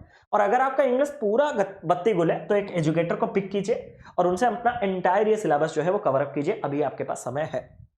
साथ ही साथ हिंदी का मैं सिर्फ आपको सिलेबस ही कह सकता हूं मालिक, इससे अधिक तो मुझसे कुछ एक्सपेक्ट ही मत कीजिए। बस ये कहा कि हिंदी इंग्लिश के बीच में चूज करते वक्त वाइजली चूज कीजिएगा, प्रीवियस ईयर पेपर का हेल्प लीजिएगा। और साथ ही साथ ये आपका पूरा का पूरा कंप्यूटर है। और हाँ, एक चीज कहना चाहता हूं कंप्यूटर के बारे में, ये पूरा सिलेबस का आप स्क्रीनशॉट ले लीजिए। कंप्यूटर आपको बिल्कुल नहीं पढ़ना है, कंप्यूटर प्रीलिम्स क्लियर होने के बाद पढ़ना है। क्लियर? पूरा रिजल्ट आने के बाद, ये आपका भाई बोल रहा है और मैं आपसे कुछ नहीं कहूंगा, रिजल्ट आने के बाद मैं खुद आपको कुछ पीडीएफ्स दे दूंगा, बस आप उन पीडीएफ को कवर अप कर लीजिएगा, आपका अच्छा खासा, मतलब ये रीजन भी जान लो, कंप्यूटर अगर आप आज के दिन से पढ़ोगे, आज के दिन से पढ़ोगे पूरा, तो क्या होगा, आपको एक और चीज बता दो कि कंप्यूटर के आपके जो 40 क्वेश्चन होते हैं वो 20 मार्क के होते हैं, मतलब आधा आधा नंबर का। तो आप जब 40 क्वेश्चन में से डेली बेसिस पे पढ़ोगे तो शायद आप 35 क्वेश्चन कर लोगे और आपको जो नंबर है वो 17.5 मिल सकते हैं। बट अगर आप रिजल्ट आने के बाद पढ़ोगे सिर्फ और सिर्फ कुछ ही दिन, ये डेली, आज से डेली पढ़ोगे तो 35 क्वेश्चन कर पाओगे, लेकिन अगर आप रिजल्ट के बाद 10-12 दिन केवल कंप्यूटर के पढ़ोगे तो आप लगभग 20 से 22 क्वेश्चन कर सकते हो, यानी कि आप 11-12 मार्क ला सकते हो। मैं आपसे कह रहा हूं 11।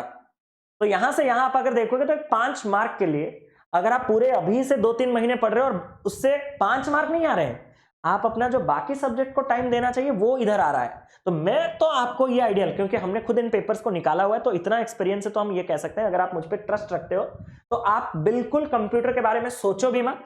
प्रीलिम्स क्लियर होने के बाद, ठीक है, प्रीलिम्स क्लियर नहीं, प्रीलिम्स देने के बाद कम से कम प्रीलिम्स तक तो प्रीलिम्स पर फोकस रखो।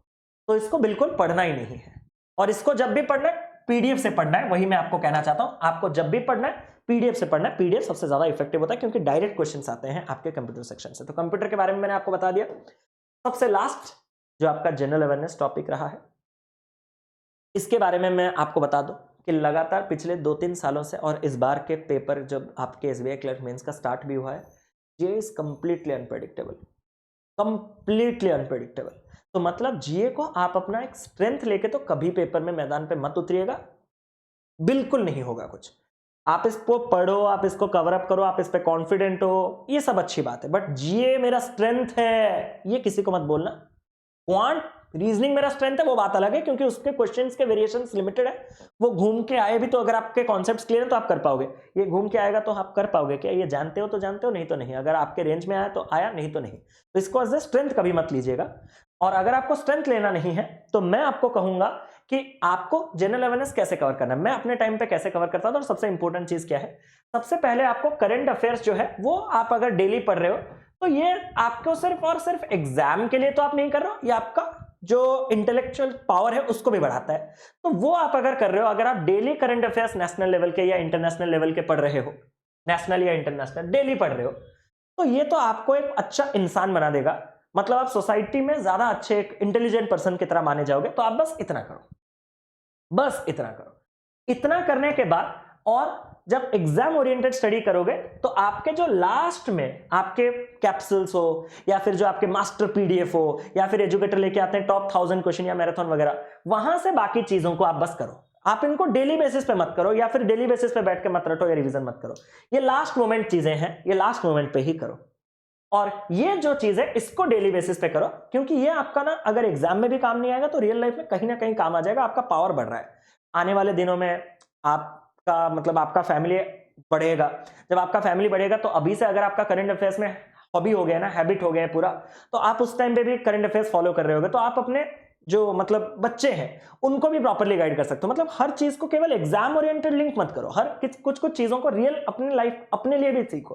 तो आप बस डेली बेसिस पे ये करो, और ये जो बाकी चीजें जो एग्जाम ओरिएंटेड एग्जाम में आता है इसको लास्ट मिनट में कीजिएगा, जब आपके जो मास्टर पीडीएफ कैप्सूल वगैरह आते हैं उसी में से, क्योंकि उसको डेली बेसिस पे पढ़ के मुझे मार्क्स तो मिल नहीं रहा है, तो मैं इसमें क्यों टाइम वेस्ट करूं, सेम एज कंप्यूटर। और साथ ही साथ ये जो आपका बैंकिंग और फाइनेंशियल अवेयरनेस है, इसका ये वाला पार्ट जो है ये आप डेली बेसिस पे करो, बस current events in financial world, मतलब जो आपके फाइनेंस के ऊपर कि इस बैंक ने इसको इतना लोन दिया, एशियन डेवलपमेंट बैंक ने इतना दिया इसको, इंडिया ने वहां से लोन बोरो किया, इंडिया ने इसको इतना किया, ये चल रहा है ये डेवलपमेंट के लिए, ये काम के लिए। तो आप बस ये दोनों चीजें डेली बेसिस पे हैबिट करो और कुछ नहीं। एंड अगेन ये जो आपका है ये है आपका बैंकिंग का स्टैटिक पार्ट, मतलब आपका आरबीआई कैसे काम करता है, बजट क्या है, बजट तो आपका करंट में आ जाएगा, मतलब जो साल का बजट होता है ये तो अभी रिसेंट गया है, तो मतलब इसके ऊपर तो क्वेश्चन आपको गारंटीड ही मिलेगा, तो ये तो आप कवर अप कर सकते हो। ये अभी स्टैटिक ही हो चुका है ऑलमोस्ट, क्योंकि जब एग्जाम होगा तब तक ये पुराना हो गया होगा। बाकी ये जो जितने हैं एनपीए के हैं, एसेट रिकंस्ट्रक्शन, आपके एआरसी, ये सारे चीजें जो हैं ये आपके रिस्ट्रिक्टेड लिमिटेड पार्ट है, जिससे क्वेश्चंस डायरेक्ट आते हैं, बट ये कवरेबल पार्ट है, डुएबल पार्ट है, मतलब एक ऐसा चीज लिमिटेड जिसका अंत है। करंट अफेयर्स का कोई अंत नहीं है, इसके लिए इसको डेली पढ़ो, बट ये जो स्टैटिक पार्ट है इसको आप थोड़े देर के बाद जब आपको लगेगा कि नहीं ये सब पढ़ के मेरे पास टाइम बच रहा है तभी स्टार्ट कीजिएगा। ऐसा नहीं कि स्टार्टिंग से ही लेके इसको बैठ गए, इसको स्टार्टिंग से लेके कभी मत बैठिएगा। ये एक अच्छा खासा इंटरेस्टिंग चीज है, इसका रोल भी है, बट इसको अगर आप अभी स्टार्ट करोगे तो इसका कोई वर्थ इट नहीं है। अभी आपको सिर्फ और सिर्फ डेली बेसिस का करंट अफेयर्स, डेली आपके फाइनेंशियल वर्ल्ड में क्या चल रहा है, नेशनल लेवल पे क्या चल रहा है, इनको पढ़ो। ये लास्ट पे पढ़ना है और ये भी लास्ट में ही पढ़ना है। और ये दोनों जो लास्ट में पढ़ना है इनके पीडीएफ्स वगैरह आपको हर एजुकेटर प्रोवाइड करता है। तो आप एक पर्टिकुलर एजुकेटर को स्टिक करो जिनके साथ आप ये करंट अफेयर्स पढ़ते हो, उन्हीं से ही ये पीडीएफ जब एग्जाम आएगा उस टाइम पे वो देंगे आपको अच्छे अच्छे क्वेश्चंस के साथ, पूरे एक्सपेक्टेड क्वेश्चंस के साथ। तभी जब आप वो चीज करोगे तो कम टाइम में आप ज्यादा प्रोडक्टिव, ज्यादा इफेक्टिव आप परफॉर्मेंस कर सकते हो। आई होप कि मैंने आपको सब कुछ डिटेल में बता दिया है। काफी ज्यादा लंबा चल गया ये वीडियो, बट उम्मीद करता हूं कि आपके सारे क्वेरीज, सारे कंसर्न्स जो है वो आपके रिजॉल्व हो गए होंगे। बाकी सेशन कैसा लगा आप मुझे एक बार कमेंट करके बताइएगा। उम्मीद तो नहीं है कि कोई पॉइंट छूटा होगा, अगर कोई पॉइंट छूटा है तो मुझे कमेंट करके जरूर से बताइएगा ताकि मैं आपको उसके लिए भी और बेटर हेल्प कर सकूं। तो दैट्स इट फॉर टुडे और ऑल द वेरी बेस्ट। मैं तो आपके लिए तैयारी पे लगा हुआ हूं और आपके आरआरबी पीओ का जो सेशन है यूट्यूब पे वो भी हम लोग जल्दी ही स्टार्ट करने वाले हैं। मैं एक बार बस देख लूं कि कोई स्लाइड हमने एक्सप्लेन ना किया हो, ऐसा कोई स्लाइड है क्या? नहीं, ऐसा कोई स्लाइड नहीं है। हाँ, यहाँ पे एक और चीज है, लास्ट चीज यहाँ पे अच्छा हुआ, ये दोनों चीज मुझे इसी से याद आया कि हम लोग आरआरबी पीओ के लिए सेशन यूट्यूब पे जल्दी ही स्टार्ट करेंगे। अगर आप लोग इंटरेस्टेड है तो बता दीजिएगा। लास्ट चीज, जब आप मॉक टेस्ट दोगे तो आपके स्टार्टिंग टाइम पे स्पीड नहीं आएगा, मार्क्स नहीं आएगा, तो आप थोड़े कंसर्न होकर, डिमोटिवेट होकर शायद उस चीज को छोड़ सकते हो। उस टाइम पे आपको स्विच करना है सेक्शनल टेस्ट को या फिर टॉपिक वाइज टेस्ट को। सेक्शनल टेस्ट मतलब जब आप आपके एक पूरे के पूरे 45 मिनट्स तक पेशेंटली बैठ नहीं पा रहे हो सकता है बहुत से स्टूडेंट्स ऐसे हैं, तो आप 25 मिनट्स का सिर्फ रीजनिंग का सेक्शनल टेस्ट, 20 मिनट्स का सिर्फ क्वांट का सेक्शनल टेस्ट ऐसे दोगे तो आपका स्पीड थोड़ा बढ़ेगा, आपको फील होगा। अगर वैसे भी नहीं हो रहा है, क्योंकि अगर आप बहुत बिलो एवरेज हो सकता है बिलो एवरेज हो, बट फिर भी आप पेपर निकाल सकते हो, ये आपको पता है। अगर आप बिलो एवरेज भी हो कि इससे भी आपको सेक्शनल टेस्ट से भी आपको स्पीड नहीं मिल रहा, तो आप टॉपिक वाइज टेस्ट से स्टार्ट करो, आपका स्पीड डेफिनेटली बढ़ेगा। टॉपिक वाइज मतलब आप सिर्फ सिंप्लीफिकेशन के टेस्ट, अप्रोक्सीमेशन के टेस्ट, क्वाड्रेटिक के टेस्ट, सीरीज के टेस्ट, जब एक टाइप के चीज आप बार बार लगातार एक के बाद एक करोगे तो उससे स्पीड बढ़ता है। तो यही चीज एक शायद बड़ा पॉइंट छूटा था, वो मैंने डिस्कस कर दिया कि जब आप मॉक टेस्ट देने जाओगे स्टार्टिंग फेज में आपसे क्वेश्चंस नहीं बनेंगे, थोड़े कम क्वेश्चंस बनेंगे, ऐसे ऐसे प्रॉब्लम्स होगा। तो उस टाइम पे आप इन टॉपिक वाइज टेस्ट और सेक्शनल टेस्ट को स्टार्ट करके अपने स्पीड को थोड़ा एनहांस करके जब थोड़ा कॉन्फिडेंट फील करोगे तो फिर से वापस आप फुल लेंथ टेस्ट के पास जा सकते हो। तो आई होप कि मैंने सारे के सारे पॉइंट्स डिलीवर कर लिए। अभी आप लोगों से मैं अलविदा चाहता हूं। सेशन आपको कैसा लगा एक बार कमेंट करके जरूर से बताइएगा। पूरा 1 घंटा लगातार, गला भी अब बैठने वाला है, तो जरूर से अपना फीडबैक कमेंट सेक्शन पे दीजिएगा और पसंद आया होगा तो लाइक और शेयर जरूर से कीजिएगा। All the very best. आपके साथ हम भी लगे हैं आरआरबी पीओ क्लर्क एग्जामिनेशन के लिए। जबरदस्त तैयारी यूट्यूब पे, पेड़ पे, हर जगह होगा। तो बस आप पढ़ते रहिए, आगे बढ़ते रहिए, बाकी अपना सिलेक्शन जरूर से लीजिए और जगन्नाथ जी जो मेहनत करेगा उसको अपना डेफिनेटली जो रिजल्ट है वो देंगे। तो मिलते हैं अगले सेशन पे। Love you all, take care, God bless you. जय जगन्नाथ, जय जगन्नाथ, जय जगन्नाथ।